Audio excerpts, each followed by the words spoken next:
The story begins as the boy runs the show for a skilled awakened squad known as the Divine Corps. In this world, magic is real, so demons started popping up along with their caves. The way things played out ended up messing with anyone who had. He had powers that most people could only dream about. His squad, easily the top dogs in their whole crew. They're out to take down the Demon King. This dude's no joke. He's a triple S-class demon and controls 5 elements, so beating him isn't going to be easy. Yi and the rest of the squad got their orders straight from the gods. The squad steps into the cave and Yi lets everyone know it's go time. This isn't just any run. This marks their 100th time taking on a top-tier demonic cave, showing just how locked in this team really is. His crew's got Ling Yue on it.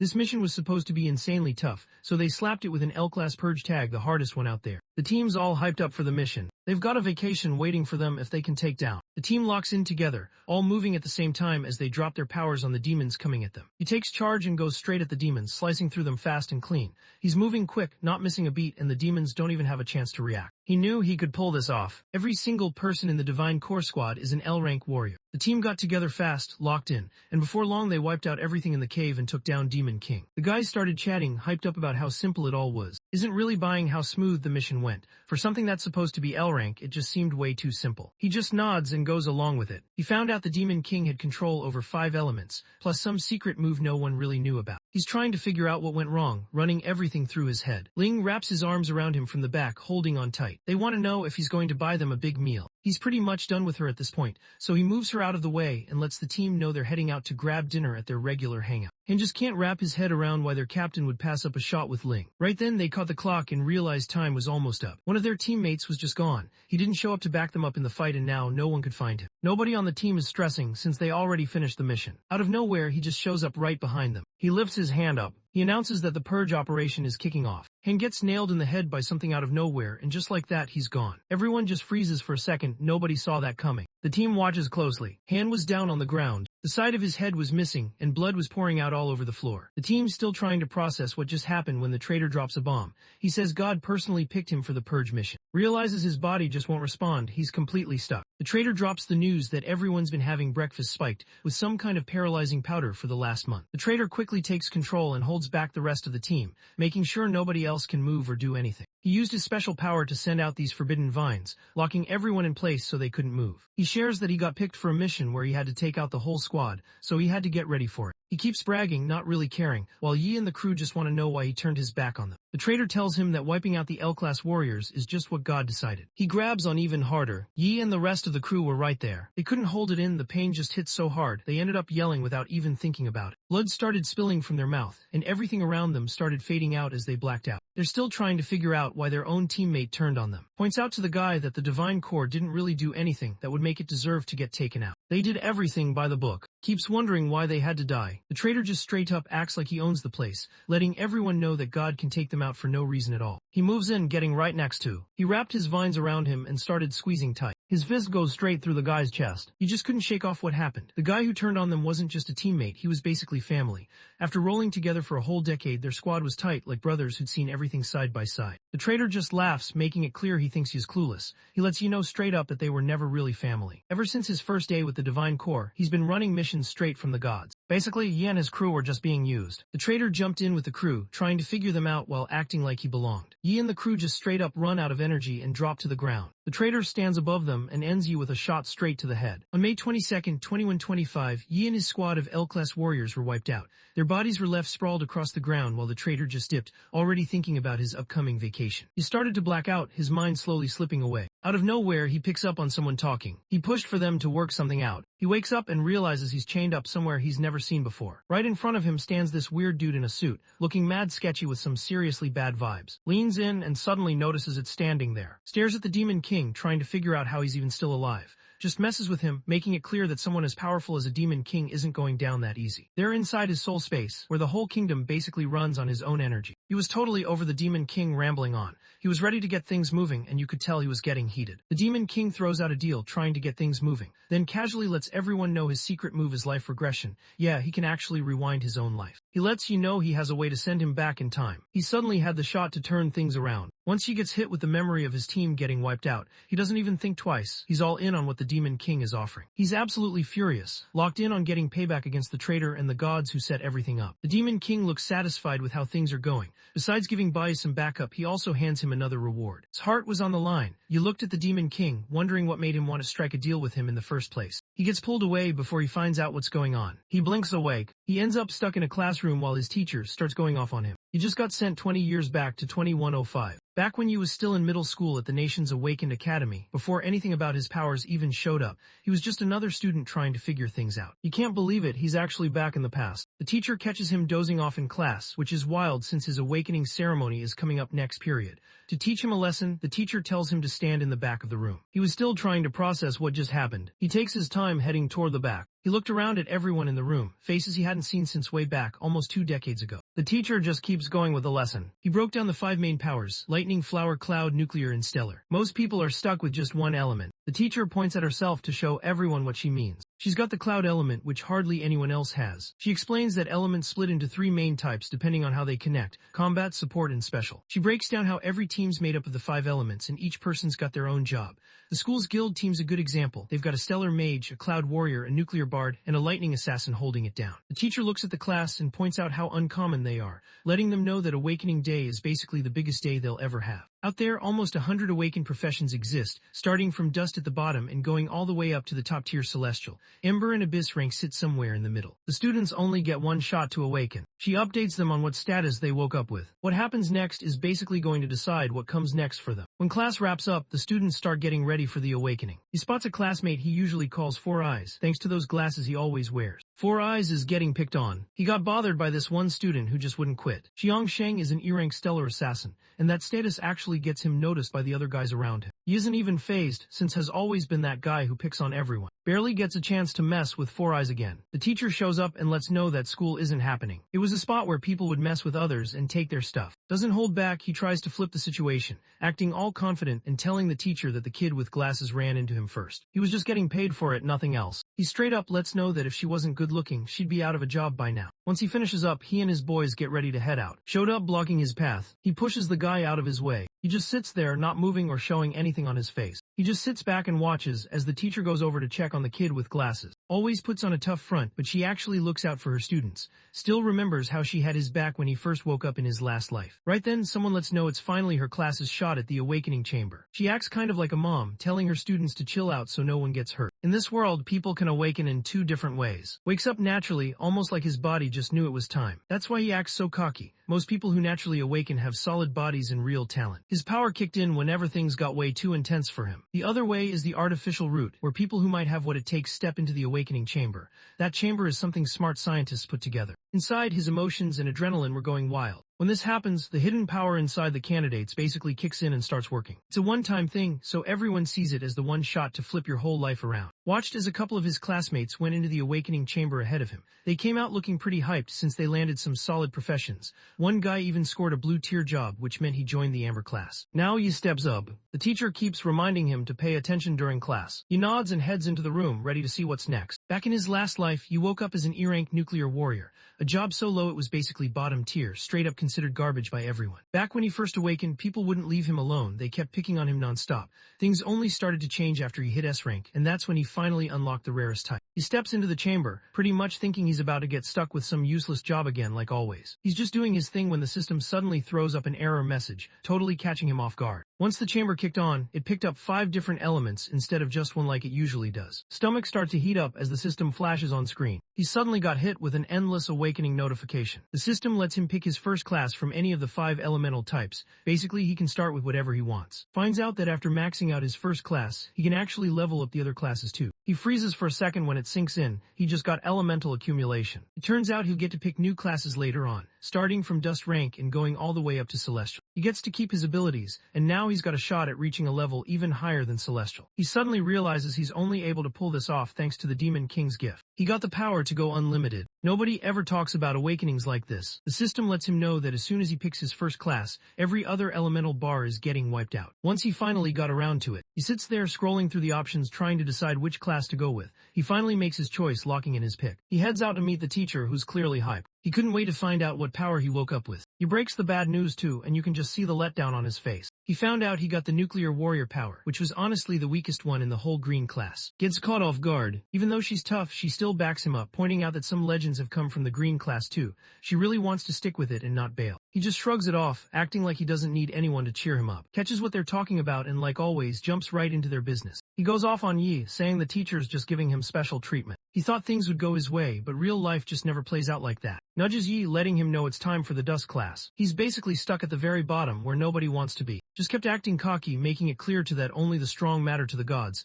and anyone weak basically gets stepped on. As soon as someone brings up the gods, just snaps. He just stays chill while keeps going off with his wild talk. He lets know that he's stuck in the back row during class, since that's just how things go. So the celestial rank gets the front row seats, then it's Abyss, Ember, and Dust bringing up the rear. Guys at the Dust rank get zero respect. Everyone sees them as bottom tier, so they're stuck dealing with other low rank folks and can't really move up. Just tells everyone straight up that you putting in effort is pointless. He says it's basically a waste of time, then steps up closer too, ready to throw some shade her way. By now, Yi is done putting up with it. He reaches over and takes the coffee cup from his hand. He accidentally dumps it all over his own face. Just froze, he did not see that coming. He just stood there, not really processing what just went down. Frustrated, he turned to Yi, wanting to know what was up with him. He lets him know he just tunes out whatever he says, like background noise that doesn't even register. He keeps doing and saying stuff that really gets under skin. He figures it's time to put in his place. He throws a punch at but jumps in, trying to block him. He doesn't realize it yet, but Yi is already set and ready to go. Right before the attack lands, he summons a sword made of pure light and steps in, stopping strike before it can land. He blocks the attack and sends flying straight into the... Nobody expected him to pull off that kind of distance. Hits the ground hard while keeps moving. He barely put any effort into his stance. Starts coughing, blood spilling out as he tries to keep himself together. He's just standing there trying to figure out what just went down. Everyone watching just stared, not really sure if they actually saw that happen. Looks like you picked on purpose. The Nuclear Warrior class, rewritten script, the group known as the Nuclear Warriors. He's totally locked in because he's been through all this before. This was his class in his last life, so he already knows how everything works. Pulls himself up acting all cocky and lets you know he thinks it was just luck. He lets everyone know he's Abyss rank, putting himself on a whole other level compared to someone like Yi. Spots right away that Yi isn't just riding on luck. She knows there's something more going on. She figures out that Yi just pulled off this insane move that only warriors can do. It's how the parry skill works. It lets him block an attack and send all that power right back at whoever tried him. She couldn't believe how Yi just nailed it. Her master had been grinding at that move for a whole decade and still couldn't get it down, but Yi made it look easy. Wakes up and just sits there way more confused than. He already knows what he's doing in a fight. Dude's got serious hands. Zones out for a second, not noticing that just pulled out a short sword and is about to go after Yi. His face tightened up, he looked straight at Yi, totally set on making him look dumb in front of the whole crowd. You could tell he was ready to go all out just to put Yi in his place. He stays posted up, looking chill as ever, letting everyone know he actually chose the Dust class on purpose. He's already thinking ahead, knowing that pretty soon, by the time everyone realizes how good the Dust class really is, it'll be way too late for all the haters. The students get fired up as the two step up. He got ready to throw hands, looking like he was about to square up,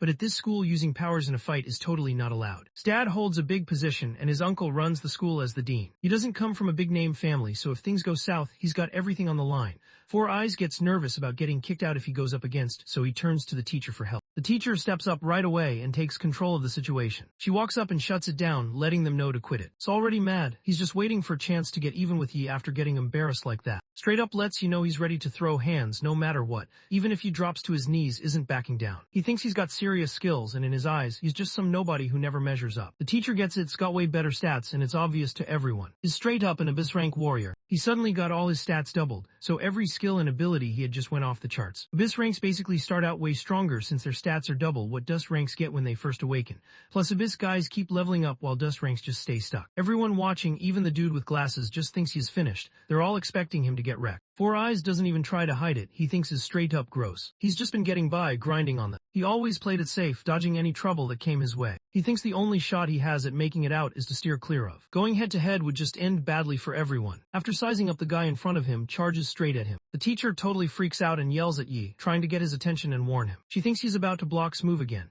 but she realizes that pulling that off could be tough since it drains a ton of energy. It's coming in so fast that blocking him won't do anything. He knows he's got this round locked in. Just smiles, totally chilled out. He doesn't even bother trying to dodge, since he's got another trick ready to go. Right when gets to him, he activates Flash Blink, and just like that, he's moving so fast it's like he blips right past anything in his way. It all happens so fast that barely even notices it. He just landed a solid hit right where it hurts most. Blood spills from his mouth as he tries to piece together how you managed to get behind him. He hits the ground hard, clearly pissed off. Everyone else just stands there, totally stunned, not sure how to react to the embarrassment going down. Nobody around saw what Yi actually did. All they caught was suddenly hitting the ground. Even the teacher looked totally clueless about what just went down. But the class president, Chi Yin, caught what Yi was up to. Chi Yin suddenly gets it. Yi is actually leveled up to the top. He used a warrior's basic move and actually pulled it off during the fight. All the students start looking at, trying to figure out what's up with him. Checks out his status screen and spots one of his stats catching his eye. His stats went up after he took down his opponent. He looks at the points and just thinks it's not enough. He gets that if he wants to really level up, he'll have to take down some demons,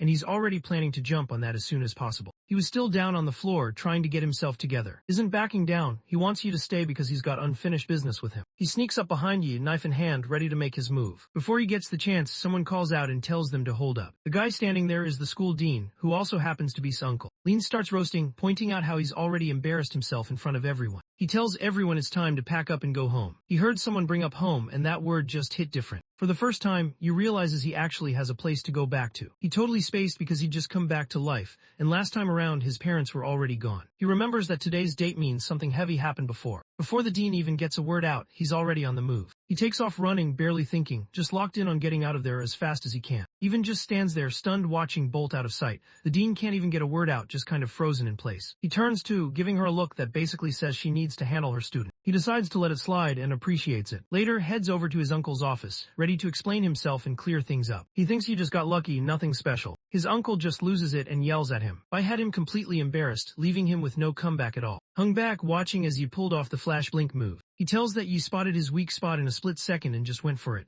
He had no way to block it and got totally caught off guard. The dean's seriously annoyed right now. Even with all the skills he's picked up over the years, he just can't pull off the flash move like that. The dean thought fighting Yi was basically like a pro gamer messing around with a newbie, was just on another level. He wanted his nephew to realize that Yi isn't just some regular kid. He's moving fast, all his focus on getting back home. He knows he can't waste any time, getting there matters way more than anything else right now. He gets to the apartment building fast. He replayed everything in his head, thinking back on how it all happened. Back when he was alive before, he's not letting it happen again, no matter what it costs him, even if it means putting everything on the line. He steps inside the house. His dad chills in front of the TV while his mom handles the dishes. He walks in and you can tell right away he's pissed. His dad didn't expect him to show up this soon. Just straight up blanks his dad. He looks straight at his mom, eyes wet. You can tell he's just relieved she's okay. His mom can't speak, so she talks to using sign language. She lets him know she cooked his go-to meal. He grabbed a bowl of hot and sour noodles. He just shook his head and said noodles weren't it for him today. Instead, he was craving some pickled fish. His mom jumps in and starts pushing back. She eventually just lets her son have his way, realizing there's no point trying to change his mind when he's this locked in. She decides she's down to grab the pickled fish, and Yi says he'll tag along. His dad steps in and tells him to chill, saying his mom's got it and doesn't need backup. He can't figure out why Yi showed up again but didn't say anything to him. He gets up. He grabs his drink and looks over at Yi, clearly wanting to know how his son's awakening went and what power he got. His dad, Ling Shang, is actually a top-tier electric warrior.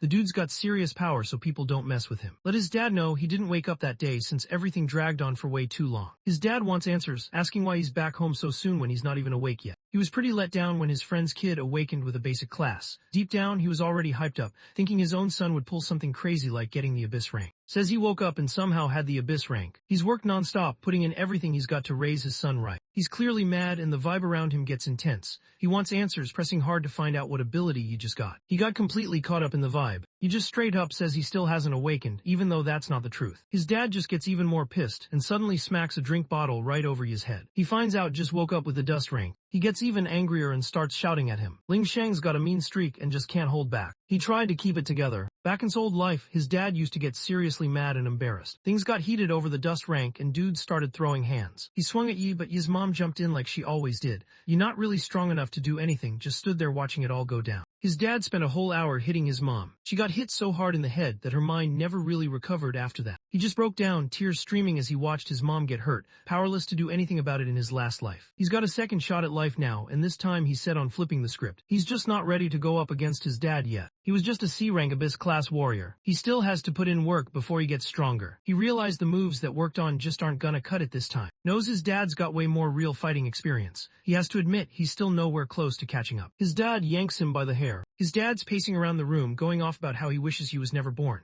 You can tell he's in real trouble this time. time. His dad even got home early just to sit there and wait for him, and he's not letting you leave until he's done. He knew what his dad was like, so he wanted his mom out of there as soon as possible. You felt relieved that she was safe now, and for a second he let himself chill a bit inside, but right then he got hit on the head out of nowhere. Things get even messier when someone else walks into the house. His mom showed up, the last person he wanted, seeing how bad things got. His mom freaks out when she spots going off on her son, who's already down on the ground. She hustled home, moving as fast as she could, just to make sure her hungry son got something to eat. That's why she came back so fast. You sees his mom and gets super tense, worried things might go down just like before. Just like everyone guessed, Ling Sheng zeroes in on the struggling woman. Back in the day, he was just sitting in his cell, stuck behind bars. Back in his last life, he was the first guy ever to level up from green tier all the way to platinum. After seeing what he could do, his cellmates started thinking hard about why a guy like him ended up in a prison meant for people on death row. Just said he should die since he killed his own mom. He got the death penalty after taking out his dad, trying to get back at him for what he did to his mom. Right now, in the present, looks like things are about to go down the same way all over again. Just keeps going wild. His mom rushes over to see if her son's alright. He gets it, he's way tougher than most people. He definitely wouldn't have made it through if his dad had swung at him. His mom moves quick, helping him off the ground and stepping in front of him before his dad can get any closer. Just keeps going off. He let his wife know he was genuinely happy during her pregnancy. His brothers hadn't had any sons, so he figured it was on him to bring the family name back up. What happened next just made him sick. His son, who he always thought would be something special, woke up to find out he got the worst class possible, just ran. Ling Sheng just lost it and started yelling at his wife. He remembered that you couldn't level up since his class was basically garbage. He thinks it all comes down to his wife's genes. Ling Sheng snaps and tries to swing at her, but Yi steps in and shuts it down before anything happens. He pulls out Flashblade. He rushed to slip past his mom and stop his dad's move. Ling Sheng got sent flying back. He just stands there with a confident grin, looking like he's ready to take on anything. His mom's on edge because she already knows what's about to happen. Ling Sheng stands up and strolls off with this cocky vibe like he owns the place. He stepped up to his son, ready to totally wreck him. Gets ready to pull off a parry move, but right before he gets the chance to use the skill, his dad's punch just falls apart. He looks through his sword and it smacks him right in the face. He takes a hit and starts bleeding, suddenly realizing just how outmatched he is. He barely has a second to catch his breath before another punch swings his way. He throws up his hands to block it, but the hit still gets through and messes up his ribs. Gets ready to hit his son with another heavy move, wanting to show who's really in charge. He's honestly annoyed that this guy even has the nerve to stand up to him. He notices the punch coming his way, but he's stuck. There's no way he can get out of the way or stop it. He just throws his hands over his head when it hits. Straight up lets know that waking up with such a trash class means he's basically done for. He stays on his feet, not backing down. He's not about to let the same thing happen again. Gets even more annoyed when he notices still standing. He just starts clowning on him, acting like thinks he's some big shot now that he's awakened. Picked up a chair, looking like he was about to go off on his son. His mom held onto him tight, both of them just waiting to see what would happen next. Right then, someone outside started yelling for them to open up, sounding like they meant business. Ling Sheng gets annoyed when things get cut off. His mom hugs her kid, clearly glad for the pause. Isn't caught off guard by the knock since he set it up himself. Tries to look confident when he pushes the door open. His mood totally flips as soon as he spots who's at the door. Standing there are two guys who look like they don't mess around, waiting for Ling Sheng and wondering why he took his sweet time. Turns out they're both Inspector Investigators, who's the red A-rank deputy captain and Jin Woo, a blue C-rank. Ling Sheng freezes when he spots them at his place. His hands start shaking as he tries to figure out what they're doing there. Pulls up his phone and shows him a pic of someone on a wanted poster. The cops showed up looking for a guy called Snow. They asked Ling Sheng if he'd spotted him around. Someone had called in saying Snow was somewhere in the building, so now the police were going door to door, checking every spot. Relaxes when he realizes they didn't come because of him. He cracks a smile, letting them know he's never actually seen Snow before. Snow is all over TV and pretty much everyone knows him, so he lets them know he'd definitely say something if he ever saw the guy around. Right then, something happens. Spots he looking rough and immediately turns to Ling, wanting to know what went down. Just covers for his son, saying the kid slipped up and fell when he was out grabbing groceries. He gives a quick pat on the shoulder, basically telling him it's nothing serious and not to stress about it. Before he can even get his words out, he jumps in and tells the officers his dad isn't telling the truth. He just straight up lets everyone know his dad hit him, and that's why he's standing there all covered in blood. 18 minutes before, Yi had grabbed the phone in his apartment and called the cops, telling them he spotted Snow inside the building. He knew the police would take anything about Snow seriously, but he was still surprised by how quick they showed up. He felt relieved, though, since their fast response gave him just enough time to get things done. Brushes off what his son says, pretending he's not good enough to take him on. But he shuts it down by dropping the real facts. He lets the cops know his dad smashed a wine bottle over his head and swung a stool at his arm. He keeps showing the spots where he got hit, making it clear they can check him out for any injuries. He pushes things even more, bringing up their official rules. He points out that if an Awakener loses control and hurts people, they get sent to the Awakener prison for 2 weeks. The cops can't believe how much he knows. They're actually pretty impressed by him. Shoots his son a cold look, clearly not impressed. After hearing everything you laid out, realized he couldn't just let walk free. At this point, arresting him was the only move left. The cops grab him right away, and when he tries to go for his son, they just tell him to chill out. They drag out of the house, but even then, he's already throwing out threats, promising he'll take down his own son when he gets back. Just shuts the door and doesn't even look back while they pull him away. After they finally get to safety, his mom rushes over and just pulls him into a hug. Finally managed to save his mom, and honestly, he felt like a weight just dropped off his shoulders. He's got just 15 days to level up, and right then, he tells his mom he's not letting mess with her ever again. Right before his dad got taken away, he managed to snag the key to his dad's safe. He knows his dad has always been strict, laying down rules like it's his full-time job. There was something inside that actually mattered. This is how he went from E rank up to C rank. Later, he walks over to the safe and pops it open. Inside was a box no one was supposed to know about. He only figured this out after his dad passed away in his last life. He pops open the safe and pulls out this wicked-looking blade. He's getting ready to dive into the demon caves with his blade.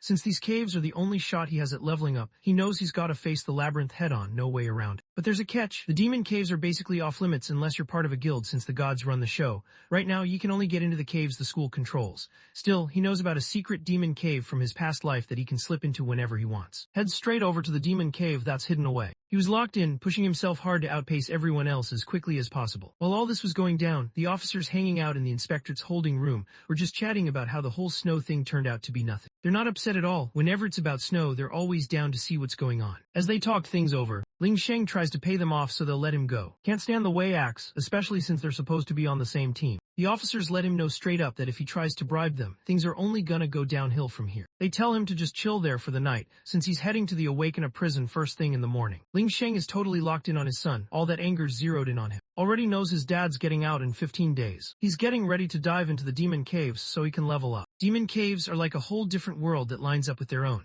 and you get in through a random door that just pops up out of nowhere. When people find these places, guilds usually swoop in and take control, since there are monsters and valuable ores inside. These spots were basically where Awakeners leveled up the fastest. Usually people need to roll in with a team because those caves are actually pretty risky. Back then, you was about to face something that people wouldn't even find out about until 5 years later. You need at least 3 E-rank guys to clear out an F-rank cave. An E-rank cave usually needs 5 people to clear it. 3 of them gotta be E-rank, and the other 2 need to be D-rank. He thinks he's got this. He's sure that the cave he's about to check out is just F-rank, nothing wild. Everyone knew the demon caves were straight up risky. He didn't have any other options, so he had to go into the cave alone. He gets it. If he wants to keep up, he has to level up fast. He grabs the weapon from his dad's safe and heads straight into the demon cave, ready for whatever's about to go down. Ice and snow covered everything around. He could tell right away that he'd ended up in a place ruled by some kind of cloud magic beast. He's just walking around the area when he spots this massive ice bear knocked out cold. Right in front of it, a bunch of human skeletons are scattered, making it pretty clear that some people tried coming through here before, and it didn't end well for them. He glances around the place, scanning everything. He was straight up ruthless. A forest wolf showed up out of nowhere and nearly took him out.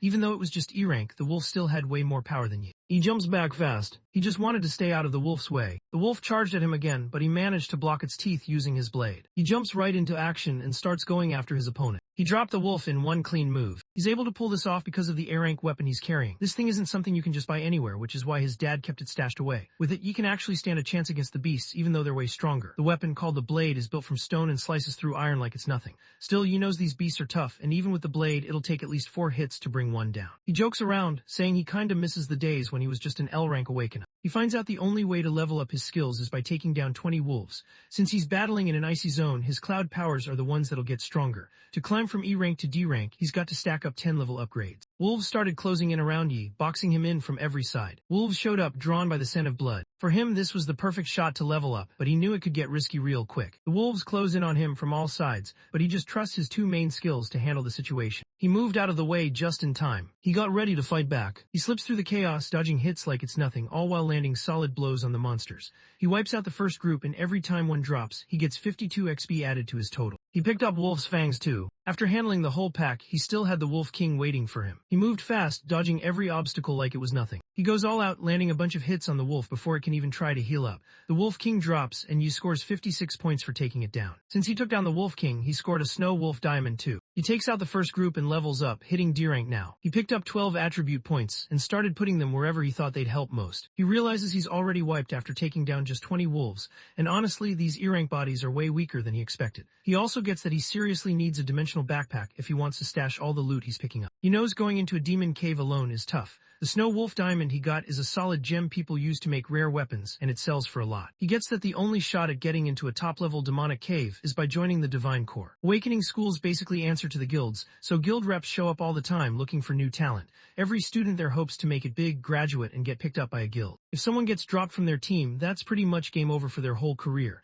That's exactly what happened to Stad and now stuck at C rank because of it. He takes a look at where he's at and knows going solo against these beasts is gonna drain him even faster. He's already running on fumes. Out of nowhere, more wolves show up. He remembers a move he saved for moments like this and gets ready to use it. He takes off and the wolves are right on his heels. He heads into the woods and the others follow him, sticking close as he moves through the trees. He starts chopping down trees so he's got room to move around. The noise grabs the attention of another creature in the forest, the cloud python. Now he's got to handle both wolves and pythons coming at him. He knew it was time to make his move, so he started putting his plan into play. He sets off a huge blast that echoes everywhere. He's just waiting to see if it'll wake up that one beast he's got his eye on. His plan actually works. The frost bear, still half asleep but already ticked off, lumbers out of its den, ready to see what's messing with its space. The bear totally loses it and just goes after anything in its way. The bears just went off, not holding back at all. Wolves and pythons tried to hang in there, but they all got wrecked. No one was safe when the bear snapped. While the bear goes wild, he moves in and handles the mess it leaves, picking up a ton of XP along the way. He keeps pulling the same moves. He started racking up points and picking up things like python fangs and wolf fangs. He spots where the beast slips up and goes for it.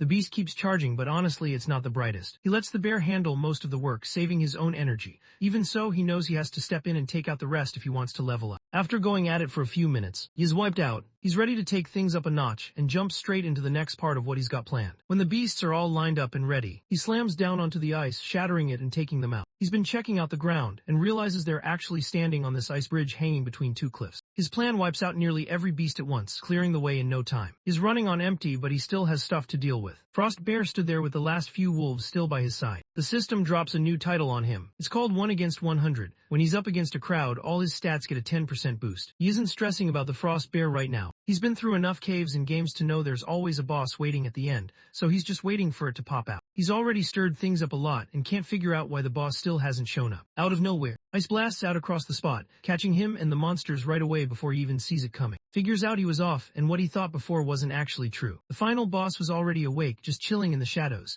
waiting for everyone to get tired out before making his move. And the beasts all crowd together in the same spot, so there's basically no way out. The spell lands right on him. His legs are already iced up. He spots the ice bridge. This was all part of the boss's setup. The boss set everything up, ready to roll in and take all the credit. He realizes the final boss in the cave isn't just some mindless monster. It actually knows what's up. The last boss in the game is the demon monkey, and he's got a bunch of other apes backing him up as guards. His whole body is pretty much frozen over with ice. The demon monkey just stands there with this wicked grin, making sure nobody can move an inch. Turns out this cave is no joke. It's the kind of spot where you need a whole squad of E-rank warriors just to have a shot. You can't move at all, and the cold is getting brutal. He knows if his body temperature drops anymore, that's game over for him. The monkey boss lifts his hand up. He points right at Yi, sending his monkeys after him. He figured out he was stuck, so he pulled out his parry move. Timing has to be spot on for the parry skill to actually work. He hangs back, timing it so he moves right when the attack is about to connect. He throws on his parry, then follows up with shatter, ready for whatever's coming next. He smashes through the ice and shuts down the attack coming his way. He gets a quick breather, but deep down he knows he's in a bad spot. Most of his energy is already gone. With the shatter skill, an awakened can push all their energy to shake off anything controlling them, but it drains a ton of stamina. He knows the demon monkey can't pull out its top move right away, so he's got to finish things before it gets another shot. The demon monkey starts bossing around the ice bears and wolves, making sure they all know what to do. They were coming straight for Yi. He knew the element always has trouble with the cloud element, so he could tell right away he probably wasn't going to win this one. He's running out of energy and starting to get really tired. The demon monkey chills on his throne, running the show and bossing his minions around like he owns the place. Gets it, if any more beasts pop up, he's done for. He was stuck, mind racing as he searched for any way to escape. One of the monkey beasts suddenly goes after him, swinging a club and trying to slam him down. He barely pulls through. He tries to block the hit but still gets knocked backward. His knee slid across the cold ice while he tried to keep himself from wiping out. He gets hit out of nowhere and just loses all his energy. He's left struggling way behind now. The ice bear keeps yelling nonstop, and it's just draining all his energy. Out of nowhere, one of the bears chucks a massive chunk of ice straight at. He still gets it done and chops it down. But honestly, the cold just makes things worse. His energy is basically gone. The demon monkey sees you struggling to keep it together. He pulls off another ultimate move. The ice storm hit. He freezes for a second, caught off guard by how quick the monkey's ultimate comes back. He definitely wasn't ready for that. He freezes when he sees the attack coming, his eyes wide with pure fear. This takes him back to memories from his last life. He got thrown into some wild situations where things could have gone either way, so he started picking up on chances that most people would miss. He thinks about where he's at right now and realizes he's got two paths he can take. He could stick around and keep swinging, but his energy's gone and he's just getting beat up more. If he doesn't dip soon, he's not making it out. Doesn't overthink it, he goes for the easy play and just bolts. Without hesitating, he dives right off the cliff, but before he can even get away, the demon monkey comes in hot and smacks him with it. An ice spell locked onto his feet, making him slip and hit the ground. Ice started building up all around him. He drops into the river below, barely hanging on as he tries to survive. His mom walks into his room at home. She walks in expecting to see you knocked out, but the bed's empty. That really throws her off. Took off from home on Friday and now it's already Saturday. His mom comes across a note from him, letting her know he's hanging out at a friend's place. He tries to keep her chill, telling her it's nothing to stress about. The note just makes her even more on edge because she knows he's the type to say stuff face to face,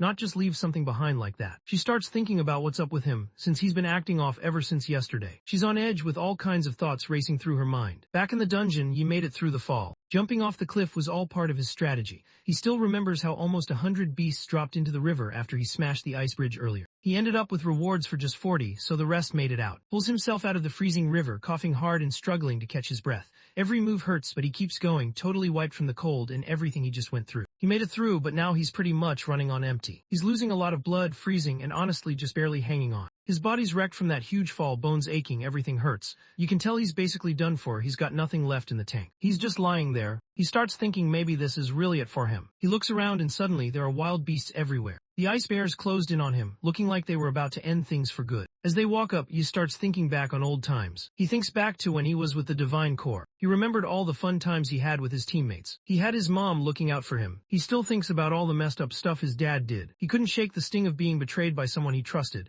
Deep down, something in his mind kept telling him it was over. He tightens his fists, not ready to give up yet. For him, this isn't the end. He's still locked in and ready to keep going. He pushes himself back to his feet, right when the ice bear's about to take him out. He throws up his hand just in time, blocking those huge teeth before they can snap shut on him. He made up his mind. He wasn't letting the mistakes from his last life happen again. He already lost his life once and had nothing left. Now he's locked in and ready to flip the script. He suddenly felt locked in and ready to go. He wrecks the ice bear, then launches it way off into the distance. He exhales, his breath icy, then picks up his short sword again, ready for whatever's next. He tries something wild, and that move sets off something big, something that could actually level him up to the next class. He stands there, yellow energy swirling around him, with monsters all around. He decided to hit the dungeon alone and take on some pretty wild monsters because he wanted to prove something to himself. He tried to bring back that old feeling, really making himself remember how desperate he used to be. That feeling kicked his adrenaline into overdrive, and he was really hoping it would help him level up his class. He got super close to dying but still didn't hit what was needed. But instead of leveling up his class, he ends up unlocking a whole new ultimate move called Holy Swordsman. This skill is seriously next level for where he's at.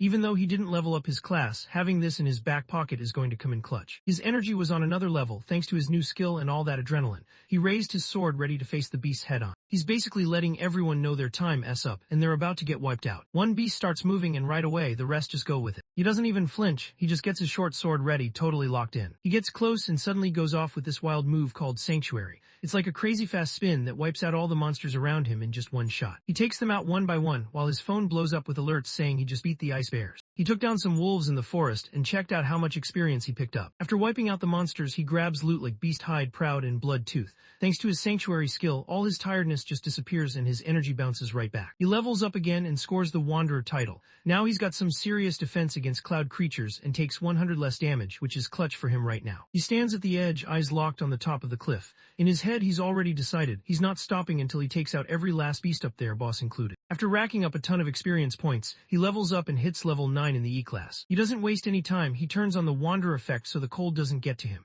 His Sanctuary skill is clutch too. It lets him take some hits, save up that damage, and then drop it all at once on a bunch of enemies. He can't pull this move off unless he's already taken a bunch of hits. He's grateful the skill brought his energy back. Then it hits him, he's gotta wrap this up and get home fast or his mom's gonna start stressing. He scrambles up the cliff, pushing past the rough edges, and heads straight for the demon monkey boss's palace. Ice Beasts had the demon monkey's back, making sure nothing could touch him. He just shrugs it off. He rushes straight into the palace, not slowing down for anything. He kept grinding through more beasts, and now he's finally hit level 10, the last step before moving up from E-class. It's already 11 p.m. and his mom is really starting to stress. She's got dinner ready, but her son's nowhere to be seen. She can't help but hope he's okay out there. Inside the boss's palace, he wipes out the ice bears guarding the place. Now it's just him facing off against the boss's main guards. The monkeys look pretty intimidating. Their boss just stood there totally calm and told his guards to drag Yi out. A monkey suddenly launched itself at Yi. He just steps up and blocks it, no sweat. He just cuts it clean in two like it's nothing. The monkey boss notices what's happening and starts to get that things could go south real quick. He goes off and drops his ultimate move, Ice Storm Assault, not holding anything back. Nothing happens to Yi now, he's totally immune. He takes off sprinting straight at the monkey boss. He was straight up desperate. The boss lifts his staff, and suddenly the jewel on top lights up as he kicks off some kind of spell. The other monkeys instantly start going wild, all hyped up and acting way more intense than before. He isn't worried about these guys at all. To him, they're just obstacles he's gotta take down if he wants to make it to D-class. He just slices right through the beast like it's no big deal, barely breaking a sweat. He took out one of the monkey boss's arms. The boss yells out, hurting bad as blood starts pouring out from the cut-off arm before it even has a chance to move. His eyes lock onto it, staring hard like he's ready for anything. He goes all in, landing a bunch of quick hits on the boss until it goes down. His phone buzzes, letting him know he just took down the D-class Cloud Element guy, the top dog of the Azure Forest, and scored 1000 XP. He levels up and makes it to D-class Warrior. After that, he notices some stuff on the ground he can grab. Thanks to the grind he just went through fighting that cloud monster, the system pops up and lets him know he's about to unlock a new job. He totally blanks and remembers he forgot all about it, kind of thrown off by how it just slipped his mind. Out of nowhere, red and blue energy started glowing around him. He just unlocked the Cloud Element Mage class, and now he can switch up his profession whenever he wants. His hype is real, he just unlocked a red profession even if it's only E-class right now. The class already had a solid 100% bonus, but the red class doubles that, hitting 200%.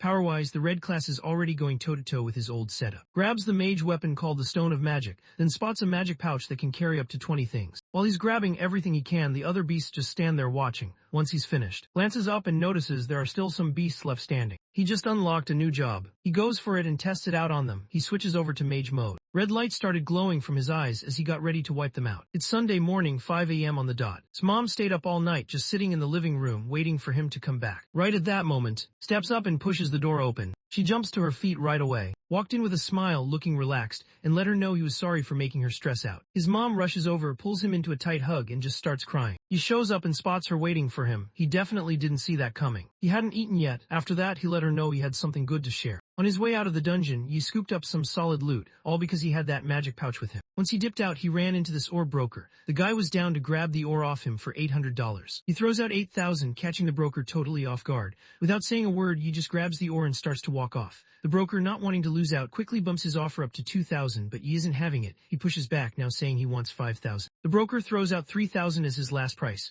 but before he can lock it in, Yi starts bumping up the offer, and in no time the price jumps to 7,000.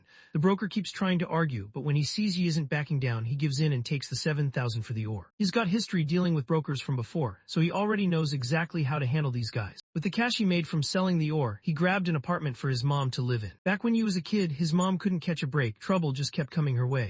But now all he wants is to look out for her and make sure she actually gets to chill and have a good time for once. He wraps up the apartment deal right in front of his mom, and she's caught off guard by how expensive it is. By 8 that Sunday night, they finally got all their stuff into the new place. You noticed his mom actually smiling for once, and honestly it had been ages since he saw her look that happy. Even after getting his own place and leveling up from E to D class, he stays on alert all the time thanks to his dad. He figured he had to handle things with his dad first before chasing after the real guy he was after. He slips a magic stone onto his right arm, and right away, the space around him starts to level up. His magic power just got cut in half. While all this is happening, he's grinding nonstop, pushing himself to go further by moving from one labyrinth to the next with 0 breaks. He still refuses to chill, even though his sister keeps telling him to take a break. He knocks her hand aside. He's ready to do whatever it takes to stay ahead of everyone else. Somewhere else, someone no one really knows is taking a look. The new roster of students who just got their powers. He was pretty let down because nobody really stood out. The next morning, right at 7:30, his mom had some food ready for him. Suddenly notices the time and realizes he's late. He can't figure out why she didn't wake him up. She noticed he was completely knocked out, so she just let him sleep instead of waking him up. She lightly taps his head, reminding him to chill and not rush his food. After his mom comforted him, he finally relaxed. He noticed it had been ages since he got a good night's sleep or just sat down for a chill breakfast without rushing. Right then, his mom checks in to see if he wants anything. Like it was just some random toy or book. He didn't see the random gifts coming at all. His mom brings up that his birthday's coming up next Friday, June 5th. He suddenly realizes she's got a point, but he completely spaced on it. He hadn't had a real celebration in ages. After his mom passed away in his last life, nobody celebrated his birthday after that, and over time he just stopped caring about it. While he eats, he tries to figure out if there's anything he actually wants. He's just sitting there not really getting it because he already has everything he actually wants. His next big move is making sure. He wanted to take down the traitor who got him and his squad killed. When walks into school, he finds out everyone's getting ready for the combat simulation. The teacher steps up in front of the group, looking at everyone who just woke up, and starts explaining what's going on. He lets everyone know the Divine Guild runs the academy, and they'll be keeping an eye on everything the students do. He knows showing off in the combat sim is the move if he wants to get their attention. He lets everyone know it's actually the school's final test, and yeah, the whole thing's going live. Whoever crushes it the hardest gets a spot at training camp with the high school squad. This camp only pops up once a year, and it's honestly the top chance to link up with the Divine Guild. Every year, the top students from both middle and high school all get picked to go on this trip to Shanghai Nation.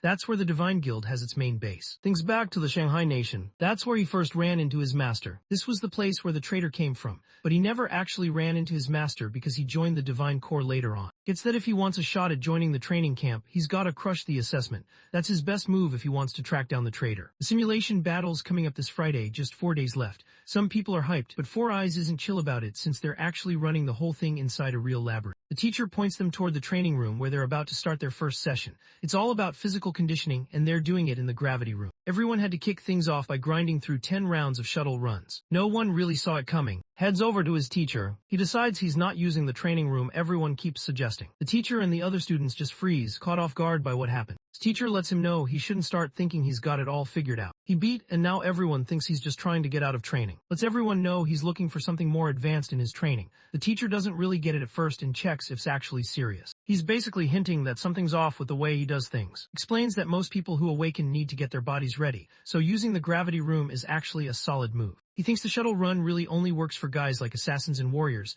the ones who gotta be quick and move smooth. Not everyone's built for that. He tells the teacher that mages and enchanters would get more out of training in the element room. He points out that since everyone's class has a different job, people should get to train in their own way. The teacher hears what's going on and calls out how he is pretty much taking over his job. Catches what's going on and just freezes, totally caught off guard. She figures out that Yi's training idea matches the one that Mr. Dong Yang from the Divine Corps talked about. It's not something people would know about unless they saw that tape her dad brought home. Chi Yin can't believe Yi thought of the exact same thing on his own. Lets Yi know he should chill with the teacher, since this guy is basically the top trainer at school and doesn't mess around. The teacher doesn't get mad at all, he just gives Yi a quick pat on the shoulder. He grins, thinking the training style he just heard about actually sounds pretty cool. There are a ton of students in class, so the teacher starts breaking it down for everyone. He knew there was no way to handle what everyone wanted right away. He explains that the combat simulation is a serious test for students, and messing it up could totally mess with someone's future. He thinks back to his old life. Even though things at home were rough, his teachers always had his back and helped him become someone who could handle himself. He looks over at the teacher, letting him know he's got this and won't mess it up. The teacher looks over at Yi, wanting to know what his plan is for training as a nuclear warrior. Yi doesn't even hesitate, he just says they should crank up the elemental suppression. He cranked the element room all the way up. The teacher just froze, not expecting that at all, and even Specs looked caught off guard. He tells everyone he's trying to balance out his skills as a warrior, acting like he wants to work on his weak spots. Deep down, he's actually keeping his real goal hidden. He's just trying to level up his mage side without anyone catching on. Right then, Chi Yin puts her hand up, letting everyone know she wants to try out elemental control too. The teacher just goes with it, giving them the green light, but reminds both of them to go all out when the final assessment comes around. Chi Yin heads over to Yi, hoping they could train together, but Yi shuts her down fast, saying he's about to hit a private room instead. Says getting turned down just made her even more determined to give it her all. He was grinding in the elemental room, trying to get the hang of this mage stuff. It wasn't easy since he was still a newbie, but he was determined to level up fast before his time ran out. He's planning to keep his job-changing power on the down low since the school is watched by the god, and every move students make is basically tracked. He's trying to stay off the god's radar so they don't come after him first. While Chi is grinding hard with barely any elemental suppression, she's convinced she can catch up to Yi's power. On the other hand, Yi keeps his distance from his classmates, not because he's shy, but because he wants to look out for them. After class ended, and his buddy spotted Yi walking way ahead, so they hustled to catch up and let him know he was moving too fast. Back in his last life, those two guys were Yi's closest bros all through middle school. Since everyone around him was pretty weak, they all ended up getting picked on together. Hanging out with his friends, even if they weren't the toughest guys, was honestly the only good part of his middle school days. He's got revenge on his mind, so he's not really interested in talking to anyone. He hops on his bike and takes off, not even looking back at the people he's leaving behind. They're honestly surprised he dipped out again, especially since everyone thought the three of them were tight and nothing could split them up. Notices that isn't the same guy he used to be ever since the awakening happened. He looked way more confident now. A few minutes later, they finally caught up with who was just hanging out waiting for them, pointed out that Specs should probably get his lungs checked when he gets the chance. They're both relieved that he's done now. He shuts them down again, letting them know they're just not quick enough for him. He hops on his bike and takes off, leaving everyone behind. Both of them just stood there, totally stunned. Back in his old life, got hit with some lung disease out of nowhere and didn't make it much longer after that. Now, Yi just wants to see stick around and stay healthy, even if they never actually get close. Still thinks hasn't changed at all. He comes off as pretty cold these days. At the training camp in Shanghai Nation, two guys were checking out a new recruit who'd been crushing it lately. The new guy shows up with the same hairstyle as the trader who sold out Yi and his crew. That night when Yi got home, he let his mom know she shouldn't head out by herself. He promised he'd always make it back early and handle picking up whatever they needed. Yi's got his guard up, since he knows the place isn't exactly safe for him. He wants to give his mom a better place to live. He was stuck inside the Awakeners prison. Ling Sheng is already putting in work. He worked out a deal with one of the chefs. By Tuesday, already got the hang of how mages do their thing. He figured out the secret was all about how long it took to cast, and how much elemental power he needed to pull it off. He's going all out in the training room, maxing everything out, while his friends are out there barely getting through shuttle runs. The next day, training picks back up. After that, and his buddy hit up Yi to grab dinner with them, but just like always, he shuts them down without even thinking about it. He lets everyone know he's gotta head back home sooner than planned. He heads out, but before he goes, he drops some advice on his friends, sharing a secret move that only archers know about. The friend, who's all about archery, lights up when he hears the advice. By Thursday, heads over to the clinic. The doctor checks him out and basically says he's lucky he showed up when he did. The doctor lets him know there's a fast-growing tumor in his lungs, and it's not just any tumor, it's actually parasitic. The doctor lets know he should book surgery at a big hospital soon to get it taken out. Nods, grateful, and promises he'll set up the appointment. As he heads out, he suddenly remembers Yi was the one who told him about his lungs in the first place. Now he's trying to figure out how Yi even knew something was up. This just makes everyone even more curious about him. Right then, he picks up on some dudes chatting about just leveled up to E-Class level 4, and everyone's pretty sure he's about to crush it in the assessment. Turns out his family owns their own secret maze, and's been grinding in there to get stronger for their family's squad. Right then, the group says something that makes Spec pay attention. Turns out, Scott it out for you because of last weekend, and he's not letting it slide. The guys are saying is seriously mad, like he's ready to go after you for real. Even brought a weapon with him, looking like he wants to take things way too far. Catches what's going on and instantly knows his friend S in real trouble. Spec doesn't waste any time. He sees Yi needs help and instantly steps up, knowing it's the right move. He sprints down the school hallway, already guessing what random stuff might pull next. Starts thinking could have called in his crew to jump Yi. He suddenly snaps out of it and quits doubting himself, not even worrying about whether he'll be any help or not. He thinks about quitting, but then it hits him, Yi had his back. He sees Yi as his own brother. He's ready to risk it all just to make sure his friend gets out safe. Heads over to the school armory, moving fast and staying focused. He smashes the lock and gets inside. He's not sure if he should break the rules or not, but his move keeps replaying in his mind. He just can't let it go. He opens the door, totally ready to risk everything if it means his friend makes it out. He scans the rack, checking out all the weapons lined up. He grabs this huge axe. Out of nowhere, he catches Chi Yin's voice coming from behind, questioning what he's doing messing around in the armory. Tries to keep things to himself, not wanting to talk, but Kai Yin isn't letting it go. She can tell something's up because he looks like he's rushing, so she keeps pushing him for answers. Loses it at Chi Yin, and tells him straight up that he's gotta get moving if he wants to save you. At the same time he dipped out, he realizes someone has been trailing him. He ducks into an alley and stops, waiting for whoever has been following him to finally show themselves. Walks out sword in hand, looking like he means business. He's clearly ready to face and finally deal with whatever has been going on between them. Looks over his shoulder, face looking pretty down bad, checking with if he really stands a chance at beating him. Doesn't back down, he's sure he's got what it takes to beat you.